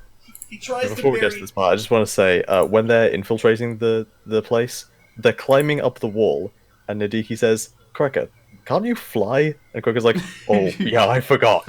Yeah, it's. I like how specifically it explains like how he's climbing up the wall as well. Like he's just so ridiculously strong. He just inserts his fingers like it's no big deal. Yeah. How does one forget that they can? How does one forget the ability to fly? When you're Kreka. I love this part. If I pushed him right off this cliff, no one would ever know. Implying that Kreka would forget he can fly again and then fall to his death. And I would too, except the Shadow One said I'm responsible for his well-being. But anyway, yeah, so Nadiki's trying to steal these, he's trying to steal one of the launches, keep it for himself for later. Yeah, and, he's actually going to steal all 3 of them, but he's buried 2 of them in the ground. Because apparently the floor of this building is dirt. Sure. I guess. But anyway, Kreka catches them in the act. Kreka catches them and is all like, why are you doing that? You wanted all 3. And then Nadiki's all like, nah, I thought I would just take 2 of them. And then Kreka's all like, no, I am responsible for your well-being. Shadowed One says no. Literally. I love innocent villains who, don't know what they're doing. They're just doing it out of loyalty for someone. It's like Kreka could be just stomping his foot, causing a bioquake out of nowhere, just as a temper tantrum, and it's like, why are you even doing that? Yeah, so eventually Nadiki stops and is just like, okay, fine, he can have all 3 of the guns. But just because you asked so nicely. Yeah. But Kreka ends up telling the Shadowed One anyway, because that's what he was told to do. And then Rudaka shows up! Yeah, then Rudaka shows up, for some reason, looking to work with the Dark Hunters on something. And Nadiki calls her ugly! Yep.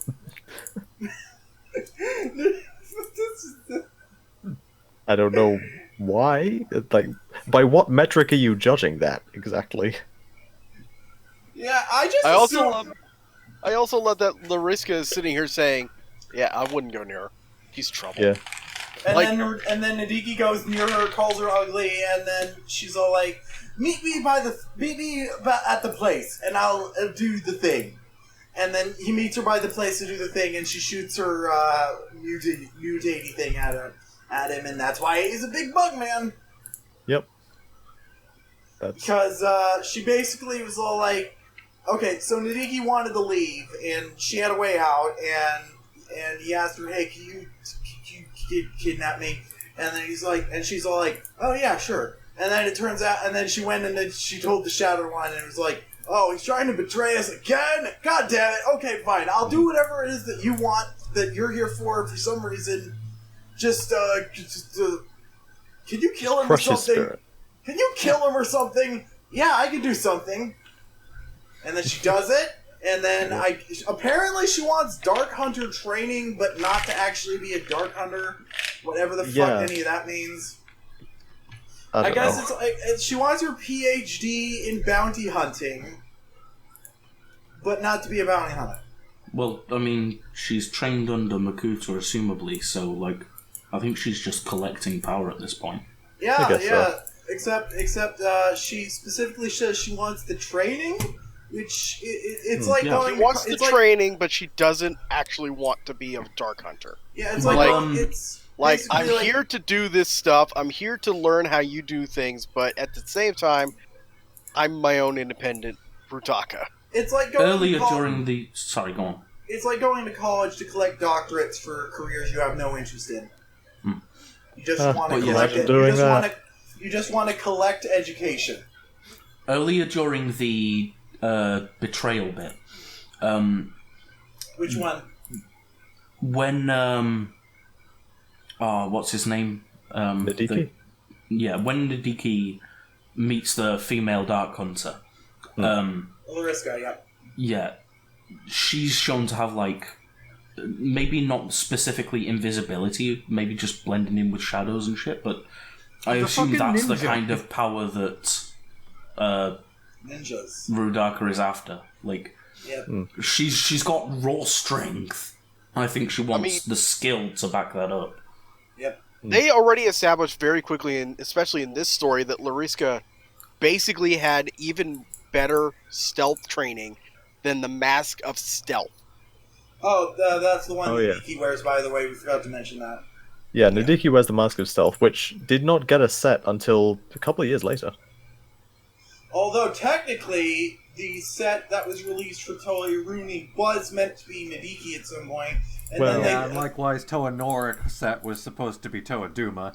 But Lego stepped in and was like, hey, the Toa are supposed to be the good guys. We don't want there to be sets of Toa that are bad guys, because that'll confuse the children, as if all this lore isn't going to confuse the children. Yeah. Yes, we should never put out a canister set alongside heroes that are villains. Yeah, 2008. When we get there, we're going to be even more confused than we are now. Yep. Moving on. But, anyway, so Nadiki gets mutated, and that's how he ended up being a bad guy forever. Because nobody wants to work with him now that he's ugly. Yep. And now we're finally on to the good shit!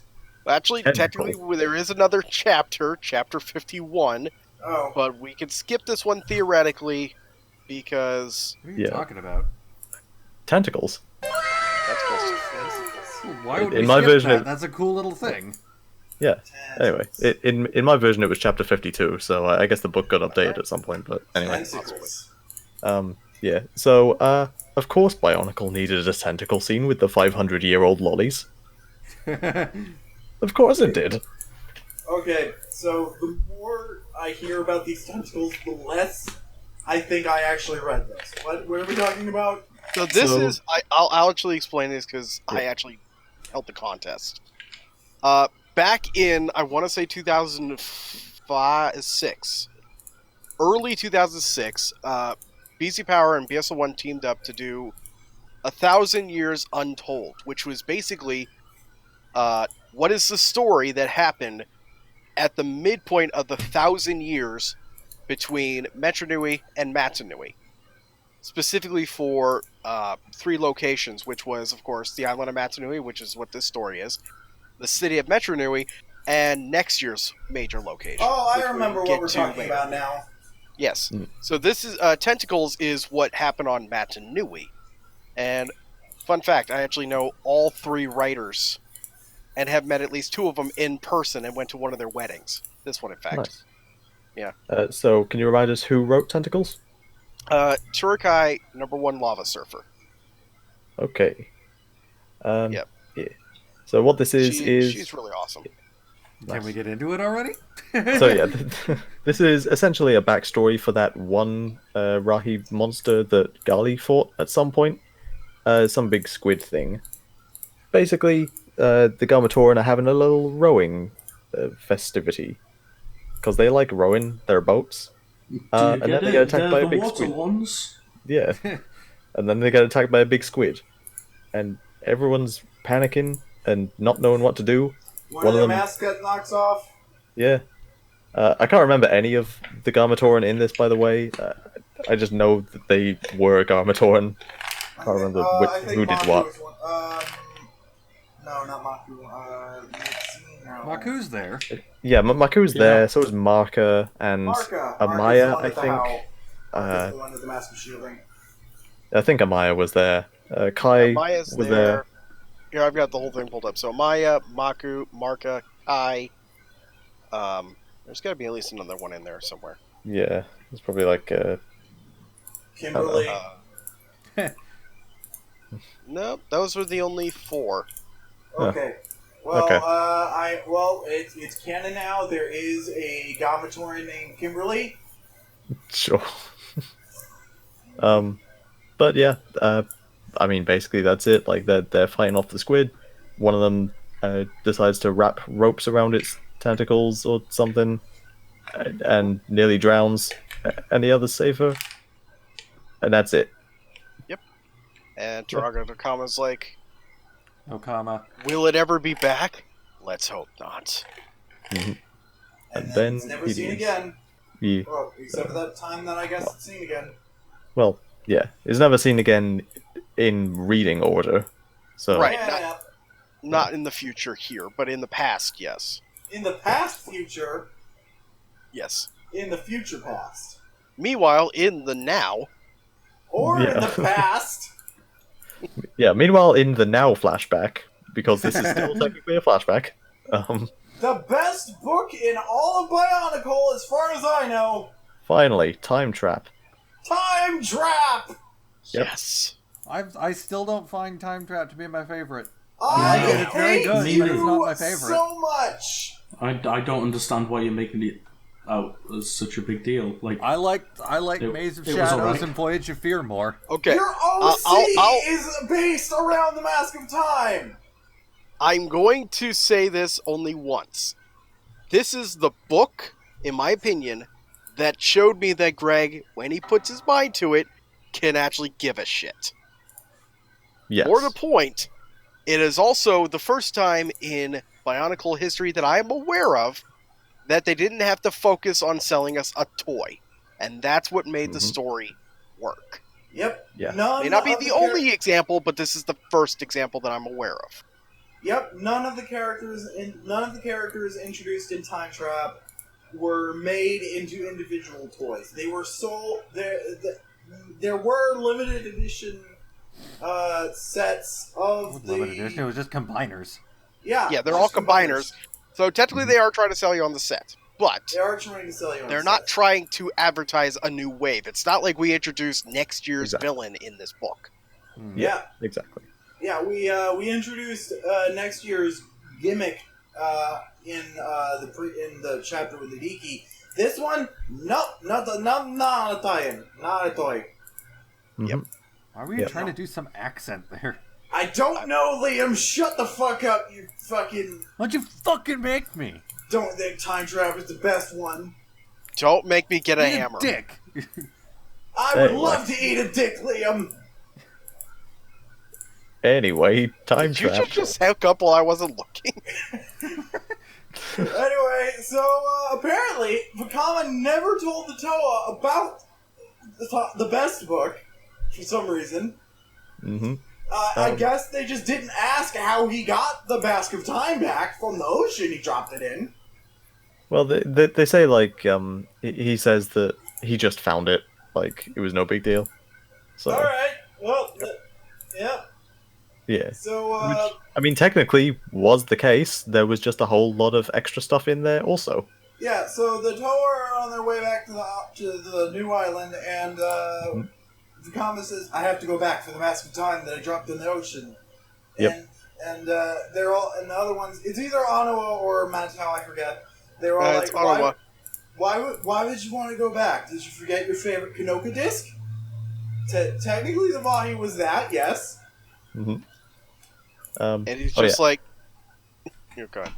I just want to quickly say, they specifically say on the airships they have 1,000 silver Matoran spheres, the whole population. It says, so they are confirmation that there were only 1,000 Matoran. Good. Except they don't have all 1,000, because 999. There's still one left. It's literally that one scene from Rayman 2 where the pirate guy eats that one lum. Yeah. So anyway, Vakama dives into the ocean, and the book says it's a perfect dive. Why does a toe of fire know how to do a perfect dive? Why did he even dive? Couldn't they have just, like, brought the airships down to sea level? You know, here's the next question you have to... Here's a real question you have to ask. You were just in a city full of mask making. Why didn't you go back for a mask of water breathing? Yeah. Yeah, that would have made... Wait, you have masks of water breathing on the airships because you brought them up to the island to give to the Toa Masa later. So as stupid as this kind of as stupid as the setup for this scene is, I do think that it is probably the most epic conclusion to looking for masks as a plot MacGuffin ever. That we have a Toa of fire searching for the mask of time in the middle of the ocean. That's a pretty epic. That's a pretty epic thing. Yeah, who could imagine a Toa of fire ever living in a water environment? I'd never seen that. Yeah, the whole previous couple of years have been about looking for masks, and this is probably the ultimate conclusion of that, basically, because it's like, I need to find the best mask, and I need to do it in the opposite of my element, and I am alone, and all my friends are gone. And also, it's broken! Time is broken! Yeah, we haven't gotten that far yet. Yeah, no, we haven't gotten to time being broken because yet. I need to talk like a bird. Yes. It's okay, though, go, because go, time go. is broken, so we can address it in any order. So yeah, Nuju just starts speaking bird now. Yeah. Completely Even though out he of never nowhere. took the time to learn and has never expressed an interest in it, like he has at all times called it dumb. Yes. We've only ever seen him expressing disdain for learning the bird language, and now he just is speaking it. Probably while they were loading up all the Matoran spheres on the ships, Koala's probably taught him how to bird. How simple is the bird language that you can learn it in a few hours? Well, I mean, technically, you could just, fake it like I've just been doing the last 5 seconds. Well, considering how many Who would know? Well, considering that Nuju had Matoran just taught how to bird. So that's I have to clarify that. Matoro actually isn't taught the language; he already knew the language. How the fuck? What? Yeah, no. This is something that was established as canon. Matoro, for whatever reason, in Coke Metru, was just studying ancient languages, and one of them happened to be the bird language. And he didn't forget it when he was in the For pod? some reason, he doesn't forget this. And Nuju is just like... It's like how their duty and destiny, guys. The personalities of these Matoran have never really changed. So Takua always wants to leave. And, everybody else is, doing their own thing. I would not be surprised to find out that Huki was also just kicking a bunch of rocks around when he was just carving. Okay? I would not be surprised if that's all he did when he was in Kometru. The point is, Matoro didn't somehow forget how to speak languages. So I take it that at no point did Nuju ever communicate with any of the Matoran of Ice, and then one day he was just muttering to himself, and he noticed Matoro understood. He was like, "You're my assistant now." It's like, don't tell together. anyone. Don't tell anyone how to speak bird. It's like, don't teach anybody how to speak. You will interpret it for me. Do I really have to? Only until you die. Only until you die. Only until you die, and then I will replace you. And that will be for a very long time. You will die for a very long time. Sure. So anyway, speaking of time, now we get into the bit where time is broken. Because time is broken. Yep, Vakama finds the Vahi and it's cracked, and it's sending out time pulses or something that are slowing down and speeding up time in the immediate area. Obligatory wibbly wobbly joke. It's just the best thing ever. Vakama is underwater repairing time with lasers. Yeah. So he like focuses his power into a concentrated laser to weld the crack in the mask shut. It's really cool. Oh my god! It's just the best thing ever. You know what's even funnier if you think about it? He just sits there and thinks to himself, because he's a mask maker, he's just like, this doesn't make any sense. If the mask is damaged, it should never work at all. Even the tiniest crack wrecks a mask. Instead, it's just pouring out its power. We're like, what? He just puts it down to, well, it's doing mask shit. Yeah, it's the mask a of very time. yeah. So the Mask of Time and similar masks we'll see in the future work differently than other masks. The Mask of Time itself is time. It isn't just a thing that controls time. It is time. It's an infinity stone. So if the mask is broken, so if the Mask of Time is broken, time is broken. Time is literally broken. I am not joking when I say time is broken. Yeah. It is broken. And that is why the timeline in 2005 is so fucked up. So, yeah, I mean, somehow the timeline worked before the mask was forged, but as soon as it was forged, now suddenly the entire existence of time is tied to it. Okay, so it's basically like time always existed, whether or not it had a shape, and then Vakama gave it a shape, and now it's fucked. I kind of like the idea of referring to it as an infinity stone, because that kind of makes sense. Yep. The concept of time existing in a physical item.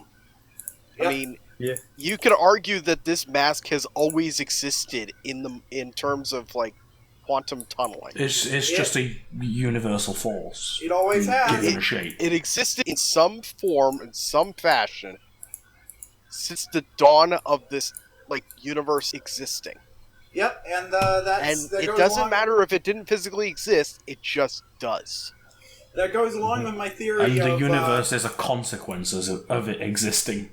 Yeah. Yep, and so that goes along with my theory that the reason Vakama has visions is because he uses the Mask of Time more often than any other character in canon, and therefore has always used the Mask of Time. Yeah, I love more how than he any just other character. uses it arbitrarily right Oh, yeah. after he repairs it. Yeah. Yeah. Right after he says the line, "No Toa should command this power." Yeah, and then he's about to get eaten by a fish monster or something. So And so then he he just just uses it to slams save it over himself. his mask, which Yep. that's the other thing. Slamming the Vahi over your mask. That's apparently how you have to use the mask. It needs a buffer, Except with Tahu. except for Tahu. Yeah. You can't but just Tahu put is that a shit Toa. straight on your face. It'll melt your face off. Tahu is a TuragaNuva. He might be able to resist the power of it a little more better. But, yeah. Plus, so- he's already had a chance to use, 9 different masks at that point. But yeah, so I've said it multiple times by now across multiple episodes. I think the reason Vakama has visions is because he used the Mask of Time at one point more often than anyone else ever will or have. So he will have always used the body and therefore always mask time. I mean, he was the creator of it. Good English Yeah, there, Josie. that probably helps. Liam, I'm talking about time travel. There's no way to use English correctly with time. We don't The have point time. is, Vakama will use the Mask of Time at some point in his life. Therefore, he has always had used it. Yeah. So That's anyway, and that's why he's had visions all of his life. The end. yeah. Well, So no, anyway, not the end, because we have more awesome book. he fixes the mask and he starts climbing his way up and out along the Great Barrier. When he gets suddenly accosted by somebody who knocks him out and takes the mask. He doesn't know who exactly. And then he just falls into the sea and presumably dies. And then he wakes up. Help me. Yeah. But before he wakes up, before we find out what happened to him, first we have to go see the Shadowed One, who's being around, and he's like, "Hey, Lariska, I'm gonna go out for some groceries. Can you look after the kids?" Lariska And, just kind of winces and goes, I remember the last time I looked over the kids. Yeah. I really like how apparently Lariska has like ADHD or something and is like always constantly moving, but Yeah, the she Shadow can't one stay is all still. like the Shadow one is all like, and I want you to talk to me, and I want you to not do gymnastics, and I want Just you to do sit this. still. Oh my god, I can't tell what the fuck you're saying. Stop And drinking coffee. it's fucking great, and He also tells her to like go cut off Triglax's arm or something. yeah. Don't know who Triglax is yet. No, Right. he tells. She asks if he wants his arm cut off as part of the punishment, and he's like, No, I think "No, we've cut off enough yeah. arms today." Oh yeah, that's a reference to Star Wars Episode 3, which released that year, in which many hands got cut off. Yeah, that's the Nice. reference to episode 3, not Matau and fucking Vakama. There were Look, many there was a lot of references to to Episode 3. There were many There was a lot. references to the Star Wars movie that came out that year. Yes. Anyway, I need to bring this up real fast. When he's just sitting there, she's just doing somersaults and all in the air, and slicing off the heads of mannequins. Mm-hmm. And it's like, wait a minute, I thought you preferred live targets. And I love the Run answer out. is, I ran out of them. They're all stacked Yep. outside. Also, you're back to than I expected. Yeah. And he's like, what, you're unable to carry out the mission? Well, you know better than that. And then she just sits there and looks, and it's like, so reporting, the Toa, dead. The Turaga, fled. The payment, in the vault. All of it. All of it. All of it. Yeah. Oh yeah, by the way, Lariska has a robot arm. Presumably this happened sometime after the whole Nadiki incident, because it wasn't mentioned there. Yeah, presumably hers was one of the arms that got ripped off this year. I guess so. Or it is I one just of It the realized- does actually mention what happened. She tried stealing from him. Yeah, I just yeah, realized that's there is an error in this that I need to report to. Oh? Yeah, you know. Yeah. There is Sorry. on the comment on the line where she's just like, what is it? Where she's saying, "I've learned my lessons." There is no closing quote. Oh dear. Rip. Okay, well, tell Owen he fucked up. Book ruined. Book's Book over. ruined. Time No Trap. more book. Time Trap, no longer the best book ever. Web of Shadows is now the best book ever. Oh god. Yep. We're I'm living just in the reporting an error. We're living in the darkest timeline, friends. So Yeah, anyway. you know that thing. You know that thing Nadiki wanted to do with the launcher. Oh yeah. Yeah, that's why she got her arm cut off. Like Oh, she yeah. was gonna do the same thing. That was a thing. Yeah, presumably she found some of the launchers from 2 years in the future and was all like, well, I have no idea how to shoot these things, but I want one. Cracker saved Nadiki's ass there. Anyway, so yeah, so back to Mariska Vakama, didn't have- and he's Mariska having the didn't baby have dream. Cracker. Yeah, so Vakama's having the baby dream, except as the alternate universe baby dream where Nuri got to be the big boy. Yeah. And he thinks that this is real and something caused by the Mask of Time. He thinks, oh god, did the Mask of Time rewind reality so that I'm a baby again? Yeah. Because I'm pretty sure it I can do didn't that. even know that mask could do that. It probably can. It's just no one who's ever used it has been able to do that. Yeah. Because it takes a lot of energy. Makuta could probably do it, but nah. So anyway, so yeah, Vakama's like, oh god, I gotta figure out what's going on. And so he just completely like abandons his job. The Vaki don't chase him. Can I just ask one question? Yeah. So, the original book, did it spell Jaller like the renamed version? It spelled it Jaller. Yeah. Okay, so this Yeah, has been yeah. edited to match the original naming. Okay. Yeah, Owen Yes. changed it. I needed to double check that because I didn't. My memory might be flaking, and I did not want a Mandela effect. Okay. Yeah, apparently, apparently Lego did not want to risk another lawsuit in the name of No, continuity. no, I understand. Also, please Yeah. do not put up that meme. Please do not put up that meme. Put it When I up! said that. Put it up! Put up the meme! I don't even know You know what what- meme we're talking about. How cloning Nelson Mandela will bring Oh, back yep. Bionicle! Oh. Yes. Oh, I love that meme. But anyway. Yep. It started in mass posting, and I'm not proud of it. Yeah, because Levi. didn't the guy almost get banned from his school because it was posted in mass posting? He got suspended for it. Yes. Wait a minute. Dangers of posting somebody else like that on the internet. Yeah. Okay, so first off, I'm gonna need you to get me the entire slideshow of that presentation.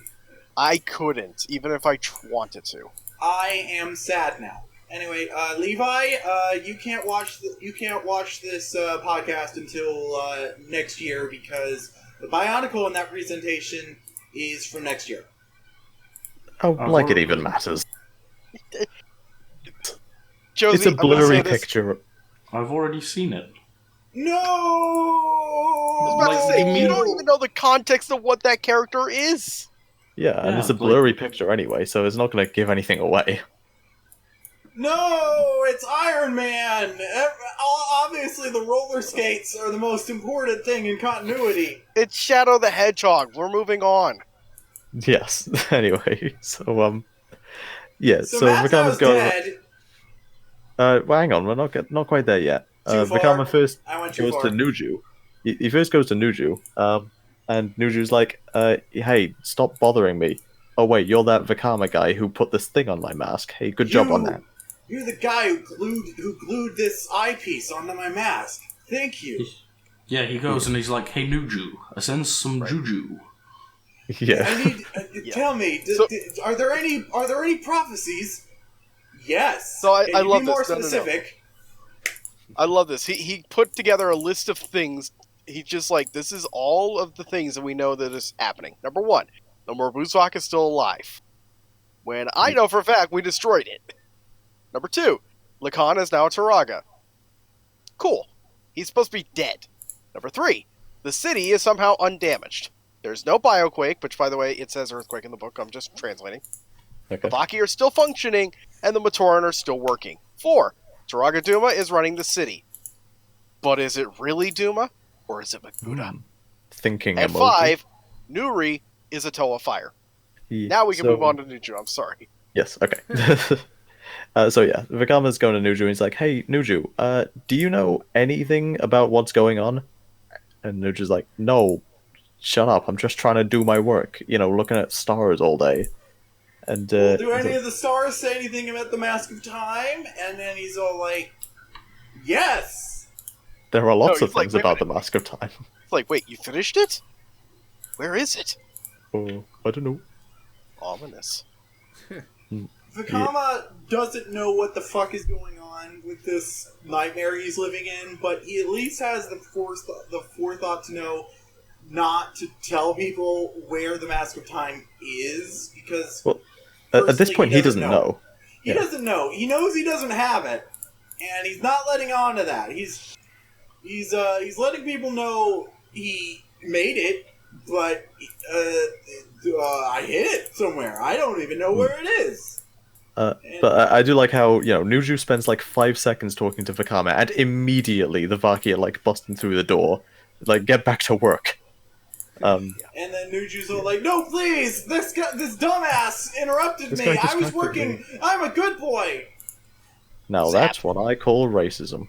Anyway, so yeah, so Vakama's like, right, okay, let's try asking someone else who's smart. Nakama, you're cool. But Nakama's being told off by Toa Vizola, who's like, stop doing what you're doing. I forget what she was doing. And now the Sundari She's just- has become the Yandari. It's like, all research She and tried experiments to- must be approved by a Toa. You know that's the law Oh, now. Yeah. She was specifically doing experiments into how to turn Matoran into Toa.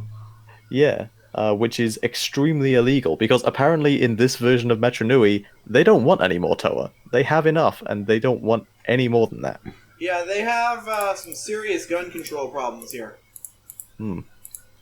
Yeah, and apparently, like, Onewa got probed, and now he's walking around as a vegetable. And Mato's Oh. freaking dead. Matau's friggin' dead, yeah. Yeah. And Vakama doesn't know that, so he's all, like talking about talking to the other former Towametru, and Okama's like, "Don't joke about that. You know what happened to Mattel." And then he's Too like, soon. "What?" And then she's all like, "Yeah, Mattel fucking died." Everyone knows that. Everyone knows that, including me, who doesn't know who Mattel even is. I like to think Makoto Nui couldn't make a realistic copy of Mattel, like just one that's annoying enough to be believable. So he just said, "Fuck it, I'll just make some excuse." Oh yeah, he's dead. Oh yeah, so spoilers. Makuta is behind it all. Well, yeah. But hang on. So when Vakama's talking to Nokama, the way they interact, it implies that those two before they turned in. Yeah, they vaguely. Are you gonna talk, Curtis? He cut out. It's oh no, is it Curtis's I internet swear to God. again? I swear to God, this one. if we have lost, if we lose this, then all is lost.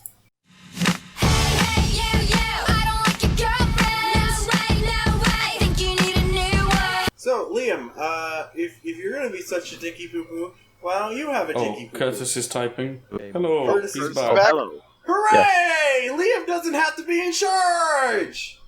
Because I hate him! God, the internet's back, and it didn't take 5 hours. Good. Did anything happen? Yeah, Craig. No. Okay. Just ask about a non-existent sex life. That's it. Yeah, Levi has no sex in the world. I mean, we can fix that. Hell yeah! Hell yeah! Beaverhouse orgy! Oh boy. I'm just not that into beavers. Okay, gathered friends orgy then. So anyway, yeah. Beaverhouse is the name of the YouTube channel. We last left off. Yeah, Nokama and Vakama. What were you saying about the two? Oh yeah, I was saying like the way they interact in this whole scene, it implies that they have some history with each other, like they knew each other before they turned into Toa. But the way they were introduced in 2004, it was like they never met before at all. So I'm just wondering, how much history did they actually have? And how much of this is just Makuta's tricks? I choose to headcanon that Vakama knew shit was wrong as soon as Nokama started talking about this crap. And he didn't only figure it out when he made some bullshit up about hide and seek. Right. Like, lose and seek. Like, as soon as Vakama starts talking to Okama, and she's all like, "Oh, I remember you from all the times we played games together," and he's all like, "Wait, what? Okay, none of this is real." Like, hey, remember Literally that game near the We Great have Furnace? segregation here. This My is apartheid. verisimilitude is broken! Hey, remember when we just did that thing by the thing over there with that thing? Oh yeah, I remember that. I'm But sure that you didn't do. happen. Meanwhile, in reality... Oh yeah, the Shadowed One and Sentrak are tailing these guys, and they're they see real confused about what's happening. Yeah, they see a Why is that? Yeah. So they see Vakama, and the book doesn't say what they're seeing at the time. And but you're not going to spoil it. No, I'm not. I am just going to say they're confused as shit by what they're seeing. Like, okay, so clearly he's being mind fucked somehow, and what's happening here is he's not insane, and this is happening. What's happening is confusing as shit, and it's just hilarious. It's just hilarious. They're just like, what the fuck is he tripping on? Like, the Shadow One is one of the most badass characters that's ever had 5 lines dedicated to him, and like just reading his total befuddlement is just like. Anyway, let's go to the Great Temple. Oh yeah. So quickly before we get there, the Shadowed One and Sentrak's actual proper introduction to Metronui in this scene. They're traveling through one of the Great Gates in the Great Barrier, and apparently Makuta ordered all of these gates to be closed, but Krekker just broke straight through one. He's a bit effective. Yeah, I mean, I imagine when he's flying, he would be pretty much a wrecking ball. So. And the Shadow He's probably One been ordered not to fly. Yeah. That's probably why he didn't remember he could fly. He's just not done it in so long. Shadow when he Yeah. finds a mask of speed on the ground is all like, "Ha ha! Toa died. Fuck him." Yeah. Or her. Yeah, we don't know for sure. Did they specify what color the mask was? Nope. Just that it was a mask of a Kakama. Well, then Didn't statistically, say that. statistically, it's probably a male. Well, I guess. But we can dream. Bionicle is very you know- gender segregated, and I'd like to just assume that all Toa are female all the time, forever now. Shadow One does actually tell Setrak, though, only his mask was left behind, implying it was a he. But the Shadowed one would have no way of knowing that, so... Nope, Right. the Shadow One's a female now. Shadow One's women. The Shadow One Okay. is not a female. I'm sorry. Nope, The we're doing shadowed it. woman. Yep, the Shadow Woman. Yep, we're doing it. Sure. Comic Girl now, too. Fan artists, get on that. Yep. Make sure you draw that third leg. Gee, I wonder if we'll ever get a female Makuta. Anyway, Anyway. So yeah, Vikama and Nokama are Assassin's Creeding their way into the temple, because apparently they know this underground pipe bit. I don't know. so no, what it is Vakama used this exact Oh yeah. tunnel to get into the Great Temple during the scene earlier when in the he movie kidnapped the Rahaga. when he went after the Rahaga, and in fact he even said he's not proud of this. Yeah. I'm That's not pretty proud. I'm not proud at the time when I played Five Nights at Freddy's with the Rahaga. So yeah, I that totally see that happening. Liam, Moving Get this out of my on. mind. yeah. So We're once almost again, 3 hours in again. it's well, time we're almost trap. done. So yeah. Anyway, Time has so no yeah. meaning here. Once again, they're looking for tablets in the Great Temple because that's where all the knowledge is, and they find some that are about the Mask of Time, and so because Nokama, because it's not real Nokama, she learns something from this scene. So presumably these tablets are a real thing and not part of the illusion, and so they just are here in the real world. That makes me wonder, did Makuta just go to the process of cleaning this all up just Yeah. for the illusion? Kinda, yeah. I imagine he went through a lot of prep time. He had a lot of prep time. He's like, I'm going to take Vakama, I'm going to resuscitate his wounds, I'm going to feed him soup, I am going to clean up Metrodui all nice and pretty, and then I'm going to... Yeah. What is the next step of my plan? He very wanted him to confused. find the Mask of Time for him. Yeah. Right. Oh, Yes. by the Voices way- in my head. Yes. Thank you, Nidiki. I'm very glad that you stopped screaming long enough to tell me what the next step of my plan was. Meanwhile, Voparak, a name that was listed on a tablet. Yes. With a picture. Yeah, Voporak, not to be confused with Roporak, which is one of the breeds of Vizorak. Or Votorok, which is the Bionicle of War. Vortorak, I mean. I thought Votorak was another Vizorak. Okay, so the Rakshi of Hunger has the word Vor in its name. Oh, Vorak, yeah. Yeah, Vorak. That's what it is. Okay. I hate these names! There's a lot of Can we act move names. on, please? Yeah. No, Liam! We are going to have a nice 5,000-hour-long podcast. Yeah, we're only point halfway is- through. The point is, Vakama senses. He thinks he knows what's wrong. Yes. Time, the truth was revealed. And so they go to the cave of many squishies. Mm-hmm. One of which is a facehugger that gives Vakama a vision about Krakua, whatever that is. Fan-designed Toa. Yeah. He's a thing that exists now. Yep. I'm not entirely sure why Krakua specifically is the guy that Vakama sees, but okay. Oh no, it makes no sense. Because Yeah. they held a contest to create this character, and they created the character. Yeah. Yep. And Lego's like, hey, we're going to do a building contest. Build this character. So Krakua is now officially canon because they created the name of him and the I guess powers so. and gave him a mask. and said, Yeah. "Here you go. Now I build really it." like it. Mm-hmm. It's stupid, but I really like it. I've never had a problem with Krakua, but we're not going there. Oh no, I love Krakua. I love it.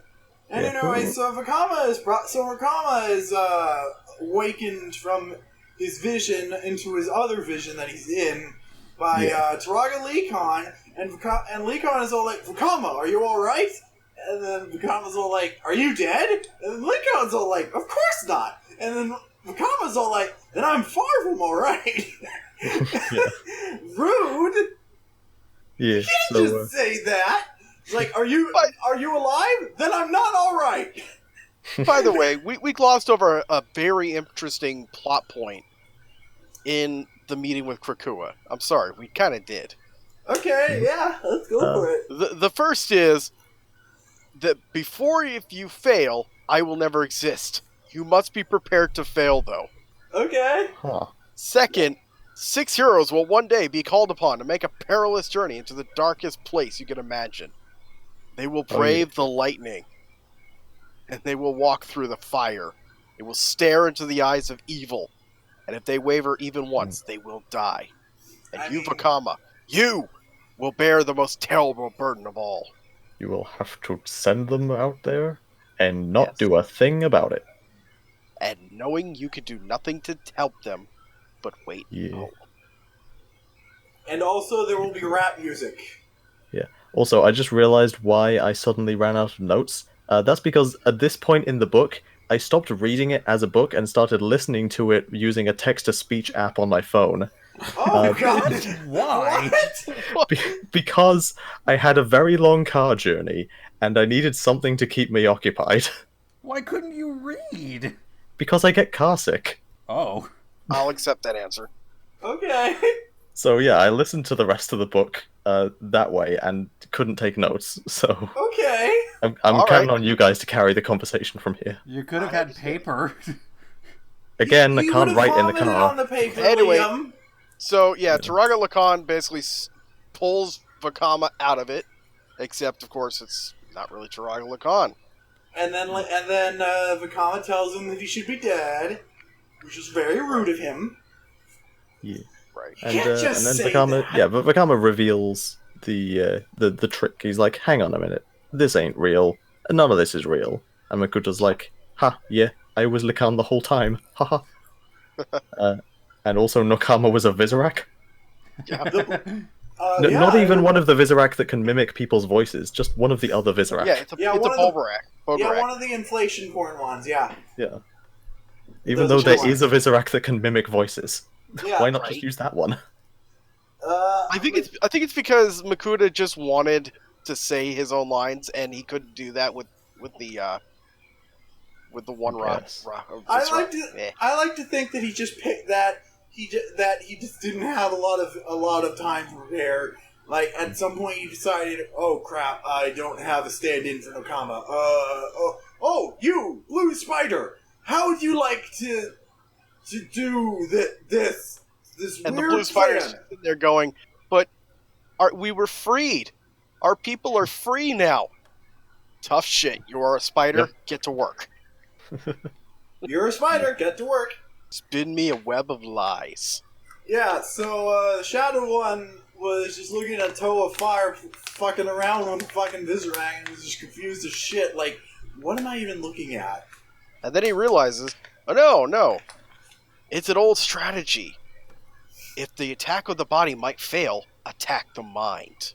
Yeah, so I guess at least to the Shadow One, this, whatever the fuck this is a common attack strategy. Yeah. Okay. It may not be common, but certainly an old strategy. I mean, yes, it's a pretty common strategy actually to try Meanwhile, and a feed giant misinformation to your enemy. It's Like, a very giant- common attack strategy to use spiders to make your enemies think their friends are alive. I mean, it's literally got the word spy in it. I don't. Yeah. Anyway, so a Thank giant you, ass Bojack. That's a combiner point comes you'll out of only nowhere. ever hear at 2 a.m. A giant ass combiner comes out of nowhere, running towards the Shadow One with a Bahi in its mouth. Mm-hmm. That is how I've always pictured Voparak, is he's just chewing on the Vahi like a chew toy. He's like a doggy. The Shadow One's all like, yes, good doggy. Now we're going to go... I thought it was more like a cat. Like, he just wanders around completely sure of himself. It doesn't matter. Like, just there's nothing you can do to fuck with me. It goes after the Vahi, and it's just like, mine, and walks away. Yeah, so the Voparak is just this big guy that he made specifically to look for the Vahi and bring it to him. It's actually never implied that the Shadow One made him. But it is indeed, Voparak was designed specifically to track down the Vahi. It doesn't say who made him. It's just that the Shadow One managed to convince him to be his pet. His dog. Yes. And so the Shadow One was all like, yes, I don't actually know how this fucking thing works, so we're gonna go to the library now. Mm-hmm. Meanwhile, they're just like, oh, well, I guess we've got this, so... Alright. See ya. Yeah. By the way, the Vahi was not the original reason that the Dark Hunters came to Metro New. The Shadowed One. We forgot to mention why they were there. The Shadowed One and Sentret are actually here to avenge Nadiki and Cracker. Because they really care about family. Yeah. So, in fact, he even says, well, we have what they're looking for, so we don't need them anymore. Yeah. I like that he literally states, like, I don't give a shit about Nadiki or Cracker, but, like, someone killed my guys. I can't let that stand. Yeah. And then he just completely an example must be made. Fuck them, but, like, even my shittest people, I'll fuck you up. And then he finds the Mask of Time and is all like, well, fuck that! I don't give a shit. Oh, wait. Crap. We gotta stick around anyway, because I don't know how to work this thing. I need to find the instruction manual in the library. So I believe this is the point where Vakama and Makuta strike a truce. Is that right? Yes. Essentially, they are now talking to each other and be like, well, do you have the mask? I'm going to steal it from you. And he's like, well, I don't have it. It was stolen by that Voparak kid. Okay, well, I'm going to help you get it back, little Toa. Help me. First Makuta just sits there screaming. Just fury, rage coming out of him. And he just knocks Vakama back with basically an armored hand. And basically just... It says he got fucking bitch slapped into unconsciousness. Basically, it says a shattering surge of dark energy blasts Vakama to oblivion. No, he just backhands him. Bitch slapped. Yeah, and when it said it literally says blasts him to oblivion. And, like, it took me a couple seconds to remember that oblivion can also just mean oblivious, like sleep, not just... Right. Absolutely obliterated. Like, I thought it literally meant he'd been smashed to complete atoms. He raged Vakama to death. Right. At which point, then Vakama wakes up later and he just immediately gets out his gun and be like, alright, I'm ready for this. And Makuta's just like, oh good. I need that. I need that spirit. So listen here, little Toa. I need the Mask of Time, and you're going to help me get it, because if they keep it, then they're gonna go who knows the fuck where. I don't even know where they're going. So we need to hang out. Yeah. Point is, they set up a truce, saying, look, here's the deal. We don't want either one of us to have it, but we definitely don't want them to have it. Yeah. So neither one of us kills the other until we get the mask back. But not until one of us has the mask, at which point all bets are off. Yeah, and then Vakama's all like, no man, I hate you too much. He even said specifically, if once it is in my hands, if you are bound and determined to die fighting for it, I will oblige you. Yeah. I got in my notes here, like, so Vakama doesn't want to work with Makuta because Makuta's a monster, and Makuta's all like, oh, what do you mean? I did a good job ruling over your city. And Vakama's all like, you broke it! You broke the city! Yeah. And then Makuta's all like, quote, details, trivialities, focus on the present. Also, I love Ironic how... words for somebody who is trying so desperately to become the ruler of time. Well, yeah, but I love in this whole section how feisty Vakama gets, because it really does put into practice that whole thing that he said at the end of the last movie, where he's like, Makuta doesn't scare me anymore. And now he's showing it, he's standing up to Makuta. He's like, yeah, I could probably beat you in a one-on-one fight. To be fair, I think this book displays the least scary Makuta is trying to be. Like, he's genuinely trying to be somewhat friendly with Vakama in To a date. point in this book. To date. We'll see what the future says. Well, Yeah, there's like a point in this book where Vakama is like talking about stuff, and Makuta is just casually gossiping. Like, hey, did you know that a portion of the island is actually made out of corpses? Good times. Anyway, so yeah, at which point they decided to attack Voparak because that's the thing that they decided to do. Vakama just wants to charge him, but Makuta's all like, hey, watch this. And then he throws a rock at him, and then it just disintegrates. Mm-hmm. Yeah. Yeah, so Makuta's all like, hey, watch this. And then he summons an army of rock shapes. Yeah. Which at this point nobody knew Witness where... the sons of Makuta. Up until this point, nobody knew where Rakshi came from. I said in a previous episode of this podcast, Makuta probably told the Toametru himself, oh hey, the Rakshi come from me, I make them, they're my boys. And here he is, he fucking literally tells Vakama casually, because they're just hanging out, he's trying to be somewhat friendly, he's all like, hey, so the reason that all these Rakshi are going to kill themselves for me is because I made them. They come from me. I literally tear my dick off and regrow it, and it becomes babies. Which is why you see it pulling out of my knee for some reason. Yeah, I got 6 of them, and they're all over the place. It's weird. Although, it doesn't... Does it specifically state that he creates them, like, they're parts of him? Or is he referring to it as, like, a mad scientist, like Dr. Frankenstein might refer to the monster as his child? Like the way that it works, specifically, I'll explain this. The way it specifically works is that it's basically made from the essence that a Makuta is made of. Hey, Makuta?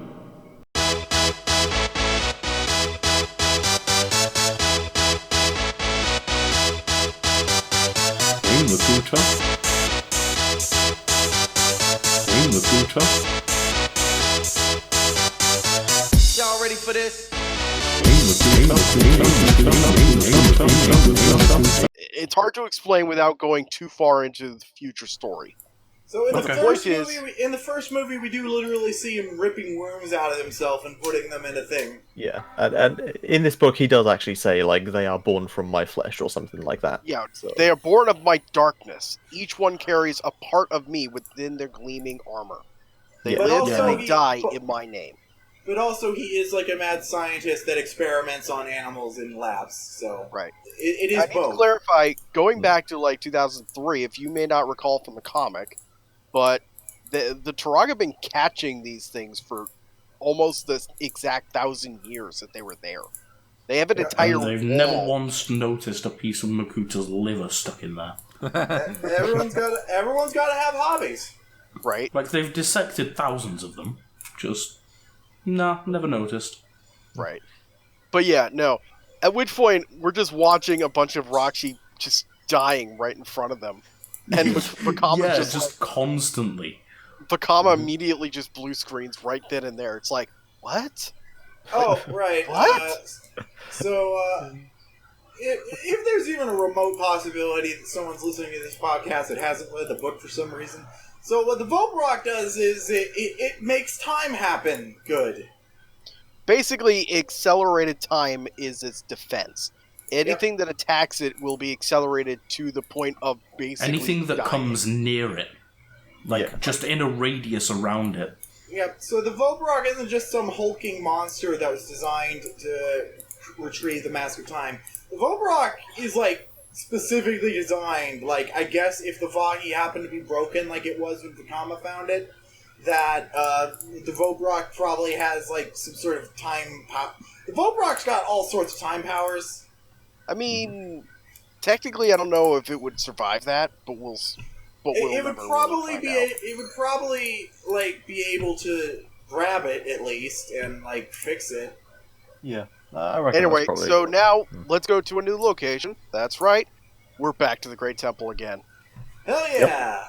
The Shadow we One's know just it's at a made of library. bodies. Shadow One reading books. Yep.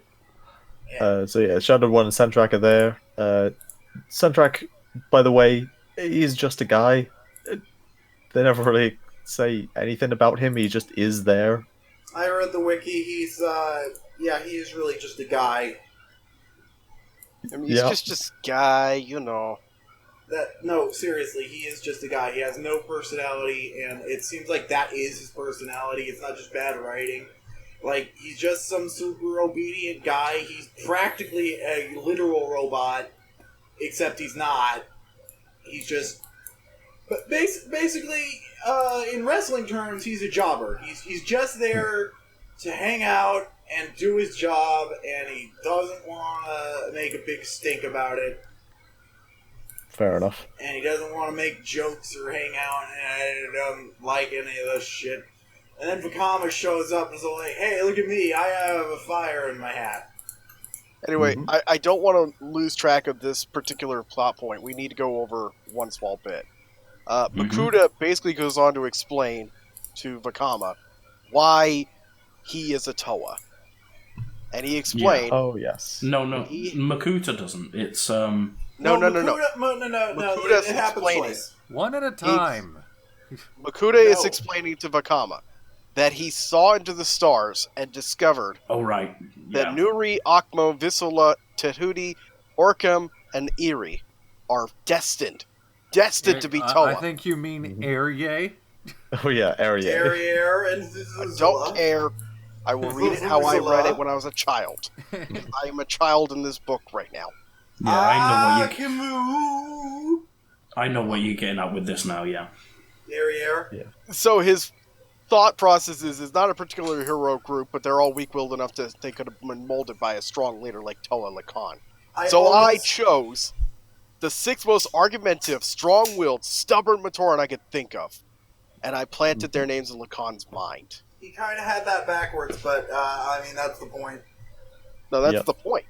He didn't want a group of Toa that could be led by somebody like Lacan to become strong, united under the three virtues thing. Yeah. So instead, he picked six Matoran who are like super argumentative with each other, butt Who are heads all the time. biggest assholes from each metro? Yep. Basically, Vakama is the biggest asshole of Takoro, or Top Metro. Or at least Makuta thinks Technically, he is. both apply in that regard, do they not? Yeah. Personally, I think the Matoran that Makuta thought were supposed to be the guys were worse, but... Oh, I mean, that's absolutely. the point. I mean, That is nothing definitely else. the point. Akmo is no doubt the biggest traitor we're ever going to meet. Oh, yeah. Oh, yeah, he was literally going to be a Shadow Toa in 2008, but they didn't do it. Yeah. That's I not... mean, what is not that? even what? No, I was... This is Owen told me. Talk to him about it. Point Apparently is, so now they're going to go after the Shadow One. Yep, Shadow One. He's got 3 legs. One, apparently it's supposed to be a tail, but it looks like legs. Anyway, Vakama goes after the Shadow One. Meanwhile, Makuta waited until he no longer heard Vakama's footfalls, and he said, "Alright, you come out now." Here Yeah, and comes then Kitango. Kitanga's there. Kitanga's all like, I detect evil. I am going to punch it. I must And then punch it Makuta's in just the like, face. lol, no. Yeah, but Makuta is like way better than Sidorak, and Curb stomps the fucker. Yep. Welds his Rotuka spinner shut. Oh, Yeah, he's all like, yeah, bitch, I'm not like that pussy gimp. Fuck, I'm a big boy now. Makuta, I'm a big boy now. 4th century. Yep. So is that then the bit? Are we now getting to the bit where Makuta goes with Vakama to the Great Temple? we're at the Great Temple. Vakama left to go into the Great Temple. Oh, Could have stayed out to fight Kitongu. Meanwhile, yes, at this point, or not Sidorak. I just saw his name because, of course, Makuta mentioned it. At this point, Vakama is like in the Great Temple, up in the rafters, looking in. The Shadow One's just tearing up the place with Sentrak. And then Vakama ambushes Sentrak, if I'm not mistaken, yeah? Yep.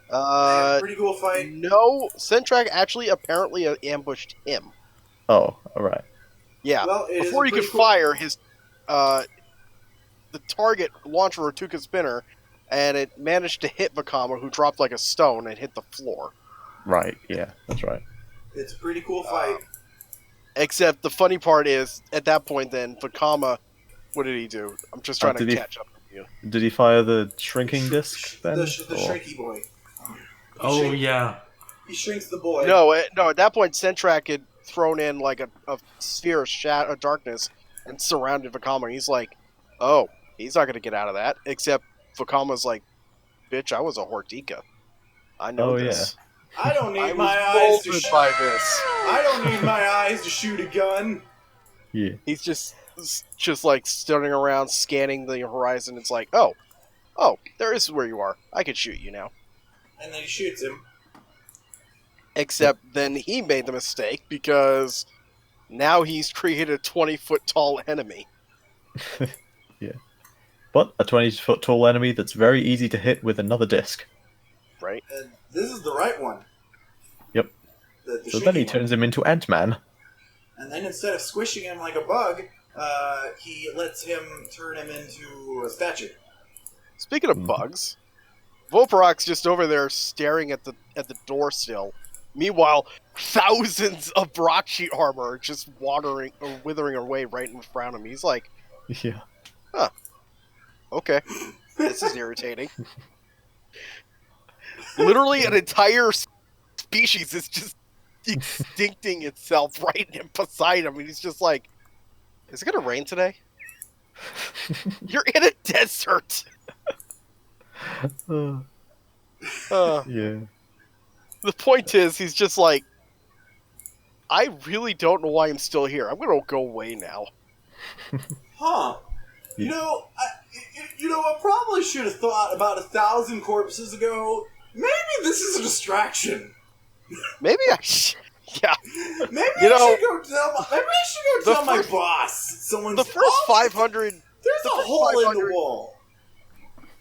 Okay, Curtis, I know you don't have any notes, but I think we still need you to keep this on track. I can't remember what happened. I've got the book right in front of me, and I'm keeping it on track. So about a million corpses in, the Volparok finds out. Need I remind you, we're almost 3 hours and 15 minutes in now. Liam, you're a poop. I'm continuing it. I'm going as fast as I can safely. Anyway, so at this point, Vakama is still fighting Sentrak. Makuta is still fighting Kitongu. And at this point, Volparok's just like, screw this, I'm going this way. So now, at this point, Screw you Makuta guys, finally I'm going meets... home. At this point, finally, the Shadow One reveals himself to Toa Vakama. It's like, I am the Shadow One. Doubtless you have not heard of me, but I knew you must have known 2 of my agents. And it's like, That's right. out of nowhere, here comes Makuta, and it's like, wait, why do you interfere, Great Makuta? It amuses me. Anyway, the point is, we get to a part, finally, where Vakama just takes 5 seconds and looks at him, and it's like, by the way, look at Makuta. Now back to me. Now back to Makuta. Now back to me. I do not have wings. He isn't me. Sadly, he is not me. But you know what he does have? Wings. But what he is, do you recognize those your wings? guys. Do you recognize the bulk? Do you recognize the legs? Do you recognize any of that? That's right. He ate a ignored your bird? guys. He ate a bird. And my guys! At which point the Shadow One's just like, wait, what? You killed them? You just summon a Dark Hunter to your side and then you sacrifice him for your own insane ambition? Now it is war! Like, this is literally the start of what we call the Dark Hunter Brother of Makuta War. That literally lasts for 1,000 years. Yep.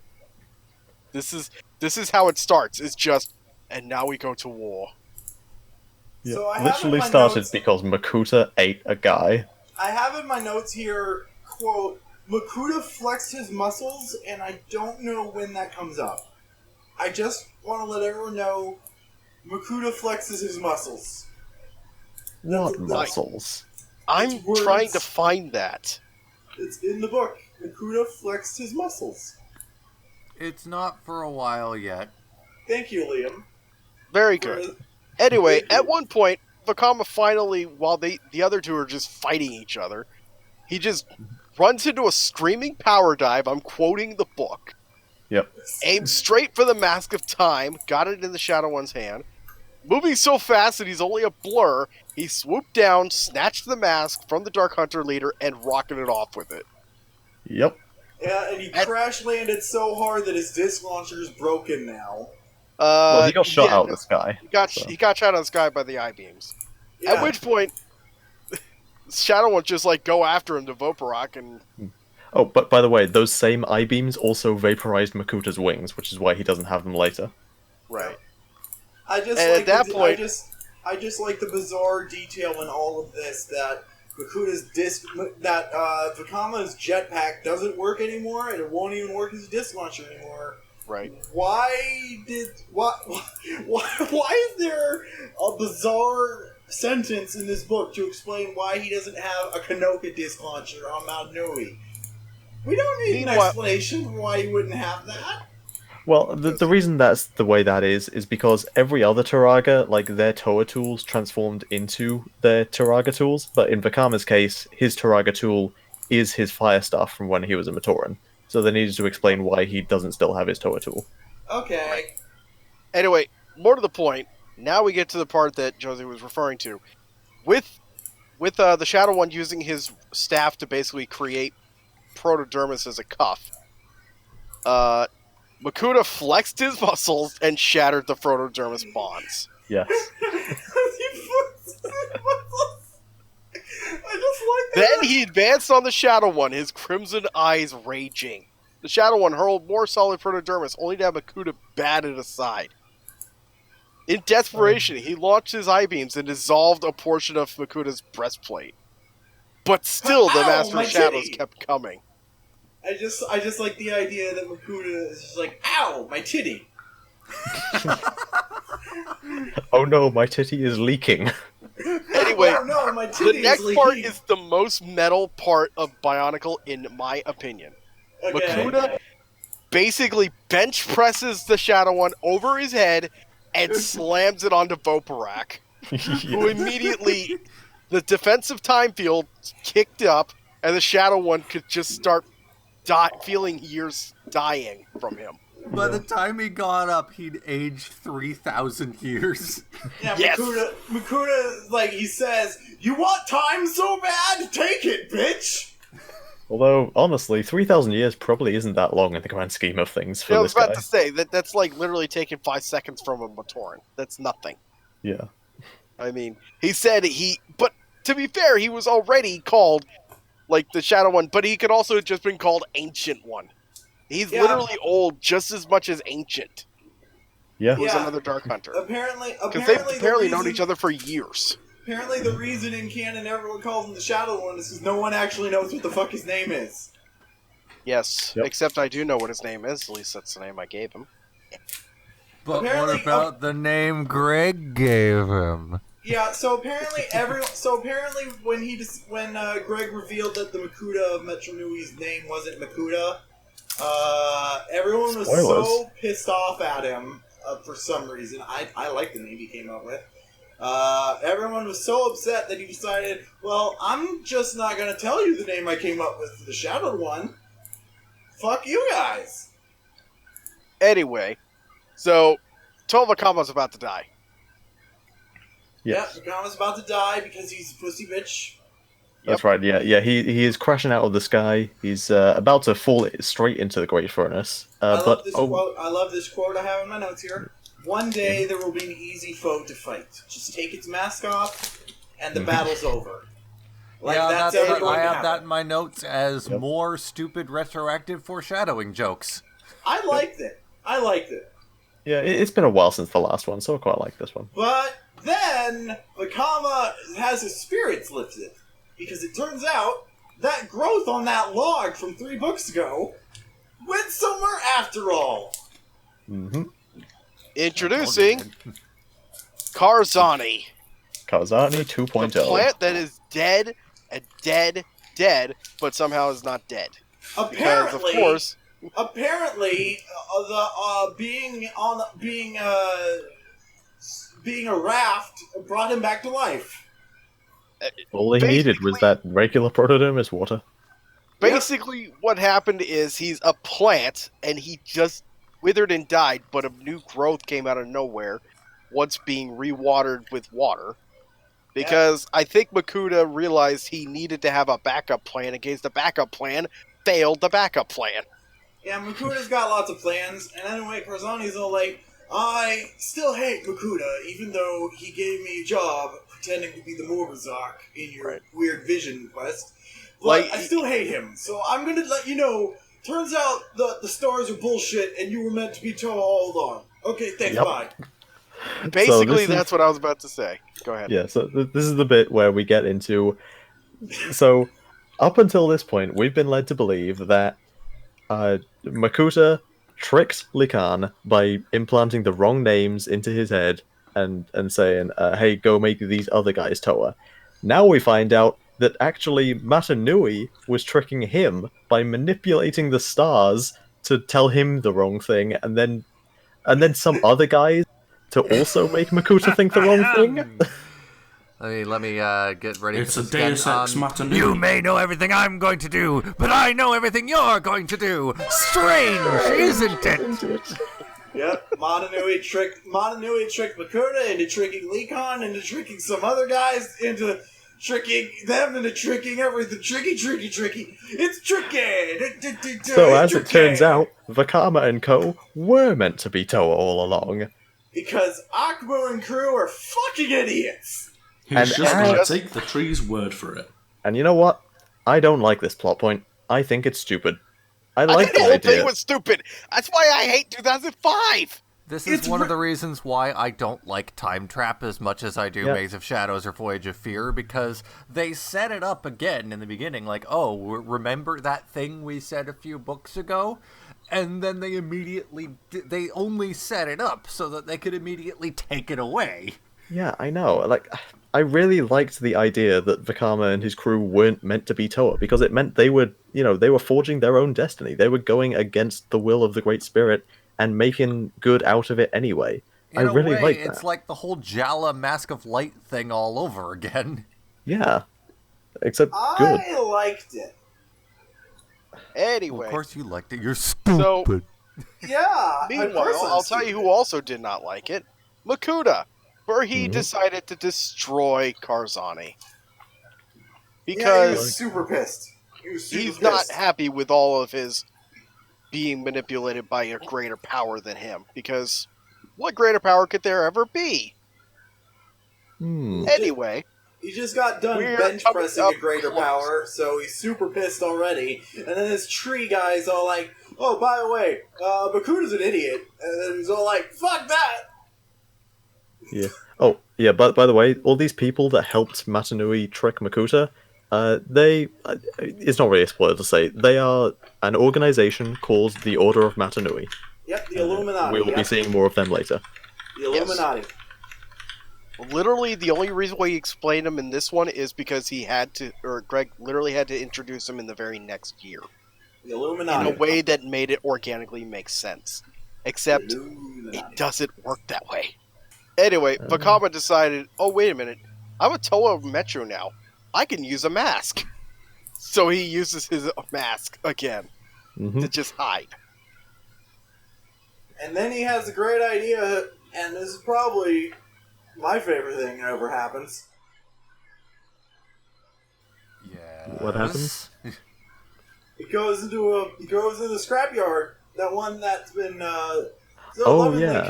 so lovingly characterized in previous books as just filled to the brim with broken, misshapen masks to be reclaimed in the furnaces, and he just puts the body And that on a one conveyor crazy belt. guy. And he just puts the mask of time on the conveyor belt and so like, hey, Makuta! And then one at a time, he just smashes masks with a hammer, and he says, so, funny thing, I was in the ocean, and this mask, there was a crack in it, and it was fucking shit up. I wonder what happens if I smash it with a hammer. And then he smashes more broken masks. And then Makuta's all like, I could shoot you, but what if I miss? Okay, don't. I give up. Hold on. So, we gotta elaborate a little bit better, because I love the quote Vakama has. Yeah. And all of the comments said. Makuta wants him to explain. Time, Makuta. The force of time is contained within that mask. Destroy it, and that power is unleashed upon the universe. Past, present, and future, all existing at once. Warps and rifts and hours folding in upon each other. Madness and chaos as no two moments ever follow one another. Think of it. I am. It sounds glorious. Okay, can we abridge this? We don't really get in the habit of reading the entire book on the stream. I'm not going to. I had to do that. But I want to read the last thing, because this is something I needed to point out to everybody, because I'm sick and tired of this quote being completely, totally out of character, like out of context. At one point, they finally said, like, Vakama finally negotiates, here's the deal. I need you to come up with a plan. I need you to tell me not to smash this thing. What are you going to offer me? And he's like, fine. Here's the deal. I will, like, basically leave you alone at least a year. But I will let you have that year. And at which point, Makama's just like, do I really want to do that deal? And Makuta's like, do not try my patience. Your possession of the Mask of Time may leave me inclined to stay my hand. And this is where the context is. But we both know there are 1,000 ways I can destroy you right now. And 490 or 941 of them hurt. I'm sick and tired of people quoting that there are 1,000 ways I can destroy you and 941 hurt. Put the context, people. I think he's just bragging. He's threatening with a brag. I mean, yeah. I don't see the significance. Why do you care so much about that? Because I'm sick and tired of people saying that Makuta has 1,000 ways that he can destroy people. He says we both know there's 1,000 ways I can destroy you. Okay. Look, I've been nitpicking that thing for about 10 years now. I don't want to hear Okay, it. Wait, well, are you saying that people... I think you've been nitpicking at a red herring. Are you saying that people take that quote, like, literally, and they Yes. think that Makuta has literally 1,000 ways and 941 of them hit? Yes. That's Okay, now, dumb. Swert, you know that we are going to be putting that quote on the t-shirt now, right? Probably. We're going to be putting that quote on the t-shirt. We're going to put Swert approved. All right. We're gonna- Anyway, we're the gonna point do is, everything we're gonna make you miserable with that shirt. I'm just imagining now that shirt on the store next to the concept of meat. Yep, we're gonna send you that shirt. We're gonna send you that shirt, Swert. You're gonna love it. It's gonna be in the wrong size, but you're gonna wear it to work every day, and everyone's gonna be like, "Why the fuck are you wearing a child-size shirt?" Moving on. so Vakama ends up being banished from the city, and he's just leaving. Meanwhile, I love that, though. It's like, Makuta could have done this at any fucking time, especially during that specific sequence. Makuta just warped him to the Great Barrier, just with a passing thought. Yeah, I could just like, that's, like, legitimately, he could have done that at any moment, minus the mask, and be like, fine now. Yeah. Did he take on some of Krekka's dumbness when he absorbed him? Yeah, like at any given point during that whole illusion sequence, it's established here that Makuta read Vakama's mind in this sequence. Yeah. As you'll find out in a few moments. He could have Like, done that at any point to find out what he already knew. He clearly figured out that there's a Motoran down in the water, and he just uses magnetism to rise him up. And I'm just sitting there thinking to myself, you could have read his mind to find out where the mask was in the first place. You could have literally beamed him away the moment he was in the city. You could have literally transported yourself to where the mask was if you could find a way to sense it. Gee, are you saying that Makuta powers are poorly thought out and overpowered? I'm just saying Kreka must have had a bigger influence on him than he really thinks, because he's clearly forgotten all of his powers and is only bringing them up when it's convenient.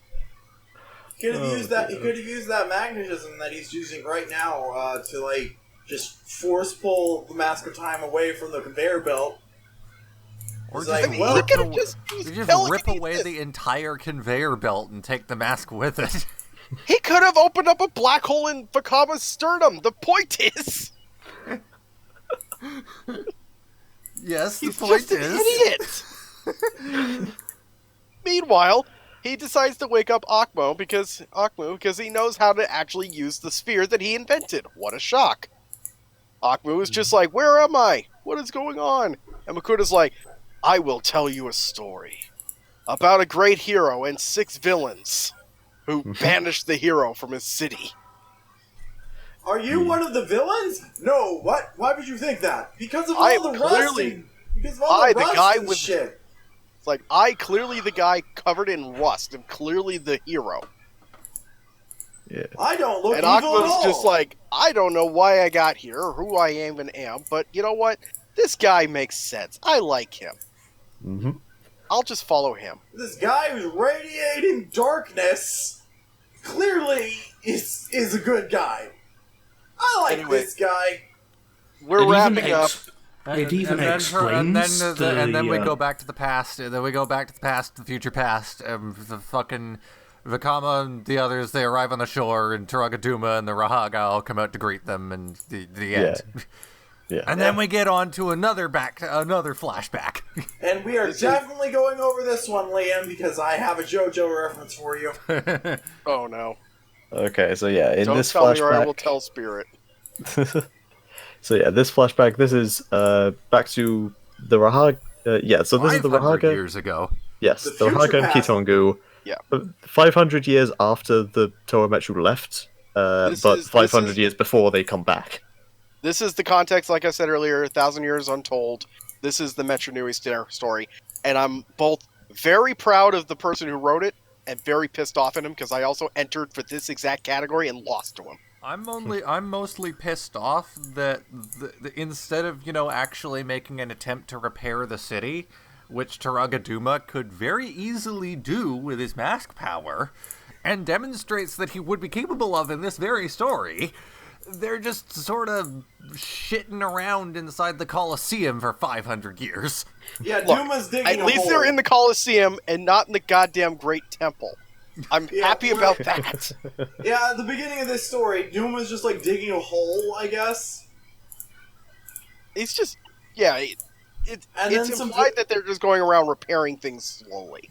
Yeah, and then some Vizrock show up because they didn't get They're the memo. 500 years late from the rest of the Horde. They didn't How get the do you memo. get that late? And then they start fighting. What have they been doing? I must have taken a wrong turn in Albuquerque. I mean, you Anyway, have to- the main character of this story, however, is not the Rahaga, and it's certainly not Duma, and it's certainly not Kitongu. It's Dweller. Yes. So, Dweller. Dweller is a Dark Hunter that was submitted for the Dark Hunter Guide. Kind of stuck around because he was assigned to be kind of a sleeper agent in Metro Nui. To just report back. Mhm. That is all his task is to basically just literally spy, What's in a name, am I right? right? The point is, he's just taking in all of what's happening around him, and he's just writing it down so that he can tell the Shadow One all about it tomorrow, basically. Yep. Tomorrow being another 2,000 years or whatever. It really doesn't matter. And he watches Duma lure Vizrock into that hole he was digging. We're not there yet. I don't have page numbers on my notes, so I apologize for that. Anyway, all it is basically just the Rahaga, Kitongu, and Duma fighting Viscerock. That's pretty much all you have to worry about. Yeah. There are some interesting moments in it. You can't just, Josie has a tendency to get ahead of herself, but at the same time, you can't just skim over the entire plot. Crazy Diamond! So feel free to elaborate then, because I'm not quite sure, because it's been years since I read Speed's work. I thought did you not read it when we were supposed to read it? I read it literally in one evening, all of the entire what we were supposed to read, and that was 2 weeks ago. Oh my god. All right, Josie, since you seem to have this one in mind. Well, first of all, it's like it starts off with Norik having a bad dream as a bunch of Matoran running away from the Viscerock horde. And he wakes up with a start, and Gaki and TuragaNuva look at him from their fire, and they're like, what the fuck's happening? It's just a bad dream. And then Kitongu goes absolutely apeshit and, jumps off into the city. And Norik yells after him, what the hell's going on? And Kitongu's like, roar, roar. Somehow that means Viscerock. Yeah. So they all trail off after him, and they find this horde of Viscerock that's led by a single Keelerok, which is apparently Viscerock can lead each other when they don't have Rudaka around. And they don't know that they think they're early because apparently they have no concept of time. They're 500 years late, and they're wondering, why is the city not have any webs? We must be early. So they run into Kitongu, and when TuragaNuva and the Rahaga get there, he's basically being completely overrun, which is interesting considering how he handled himself before. And TuragaNuva, in his badass moment, it encounters the leader of the Viscerock and just lures him into a hole, shoots a hole in front of it in the ground with a Kanoga disc launcher. And you're like, you better not come any closer, bitch. And he does, and then he uses his Kirill to seal him in that hole, Crazy Diamond style. He's like, I warned you. Yep, Crazy Diamond, JoJo reference. Yeah. Is that a motherfucking JoJo reference? And then we just get into the battle where they're just fending off the Viscerock quite easily, as Dweller notes, which is very surprising to him. And he mentions something along the lines of having to report that back to the Shadowed One at some point. And then the story ends with Norik having another bad dream, this time about the Dark Hunters, and it's revealed that Dweller has just been mind-fucking Norik this entire time, and it's his power to induce bad dreams. Yep. I guess he's just doing that for the shits and giggles, because it's not part of his mission at all. What else is there for him? Well, what else is there for him to do? Fair enough. He literally has nothing else better to do at this point. We all gotta have hobbies. And his hobby is making people have nightmares, okay. And then the last of my notes isn't about the book, so... What's the last of your notes, then? Because we're officially done the book. Officially, his power is to fill minds with nightmares. I just looked it up on the one. Yep. So I think I feel like I was talking with Liam about this once. Could the elemental Toa discs be used to make masks? And I read on the Greg archive that Greg said they can. Okay. All right. And that's the last of my notes. Awesome. So yeah, that is that's it. That's the end of the 2005 story. Fuck this year. We finally got through it after 3.5 hours of this podcast, and goodness knows how many hours in the last two. The beginning and the end were very entertaining to me. Mainly, we could literally... mainly Maze of Shadows, Voyage of Fear, and Time Trap. Those were the most interesting parts. Challenge of the Horde, Web of the Viscerock was good too. Basically everything before and after they turned into Hordika, and everything with the Hordika was just filler. Yeah. At this point, I think it's pretty obvious we could literally run Web of Shadows probably 3 times in the length of what we've recorded here. Yeah, pretty much. If we cut out the end credits and just started it over from the very beginning. Yeah, we're Start the podcast over from the beginning. We're about 3 hours and 40 minutes in. Okay, everybody, we're gonna start the podcast over from the beginning. Another 3 hours. Let's go. Yay. Bye. This has been fun. I don't know if I remember coming back. I don't So, know. Curtis, you're usually the one to say things at this point. Curtis? Yeah, Jim. I swear to God. Yes, I am vindicated. Wait. Did he fall Well, we're asleep? not waiting for him this time. Okay, Swert, as of this point, who is #your guy? Now if I only can remember what that means. Who's It who's means your whatever the favorite? hell you want it to mean. Who's your favorite customer? Quick, Curtis isn't here. Post Rudaka porn. Okay, I'll get some. Don't actually fuck. At this point, I mean, I'm not quite sure who we could say. I guess technically, you got to go with Rudaka is like probably the funniest written character in this whole shit show of a year. Yep, she's But the best only- one. She's got the tits.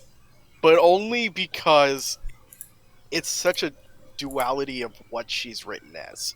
Up to this point, I'd say it's a tie between either Rudaka or Kraka.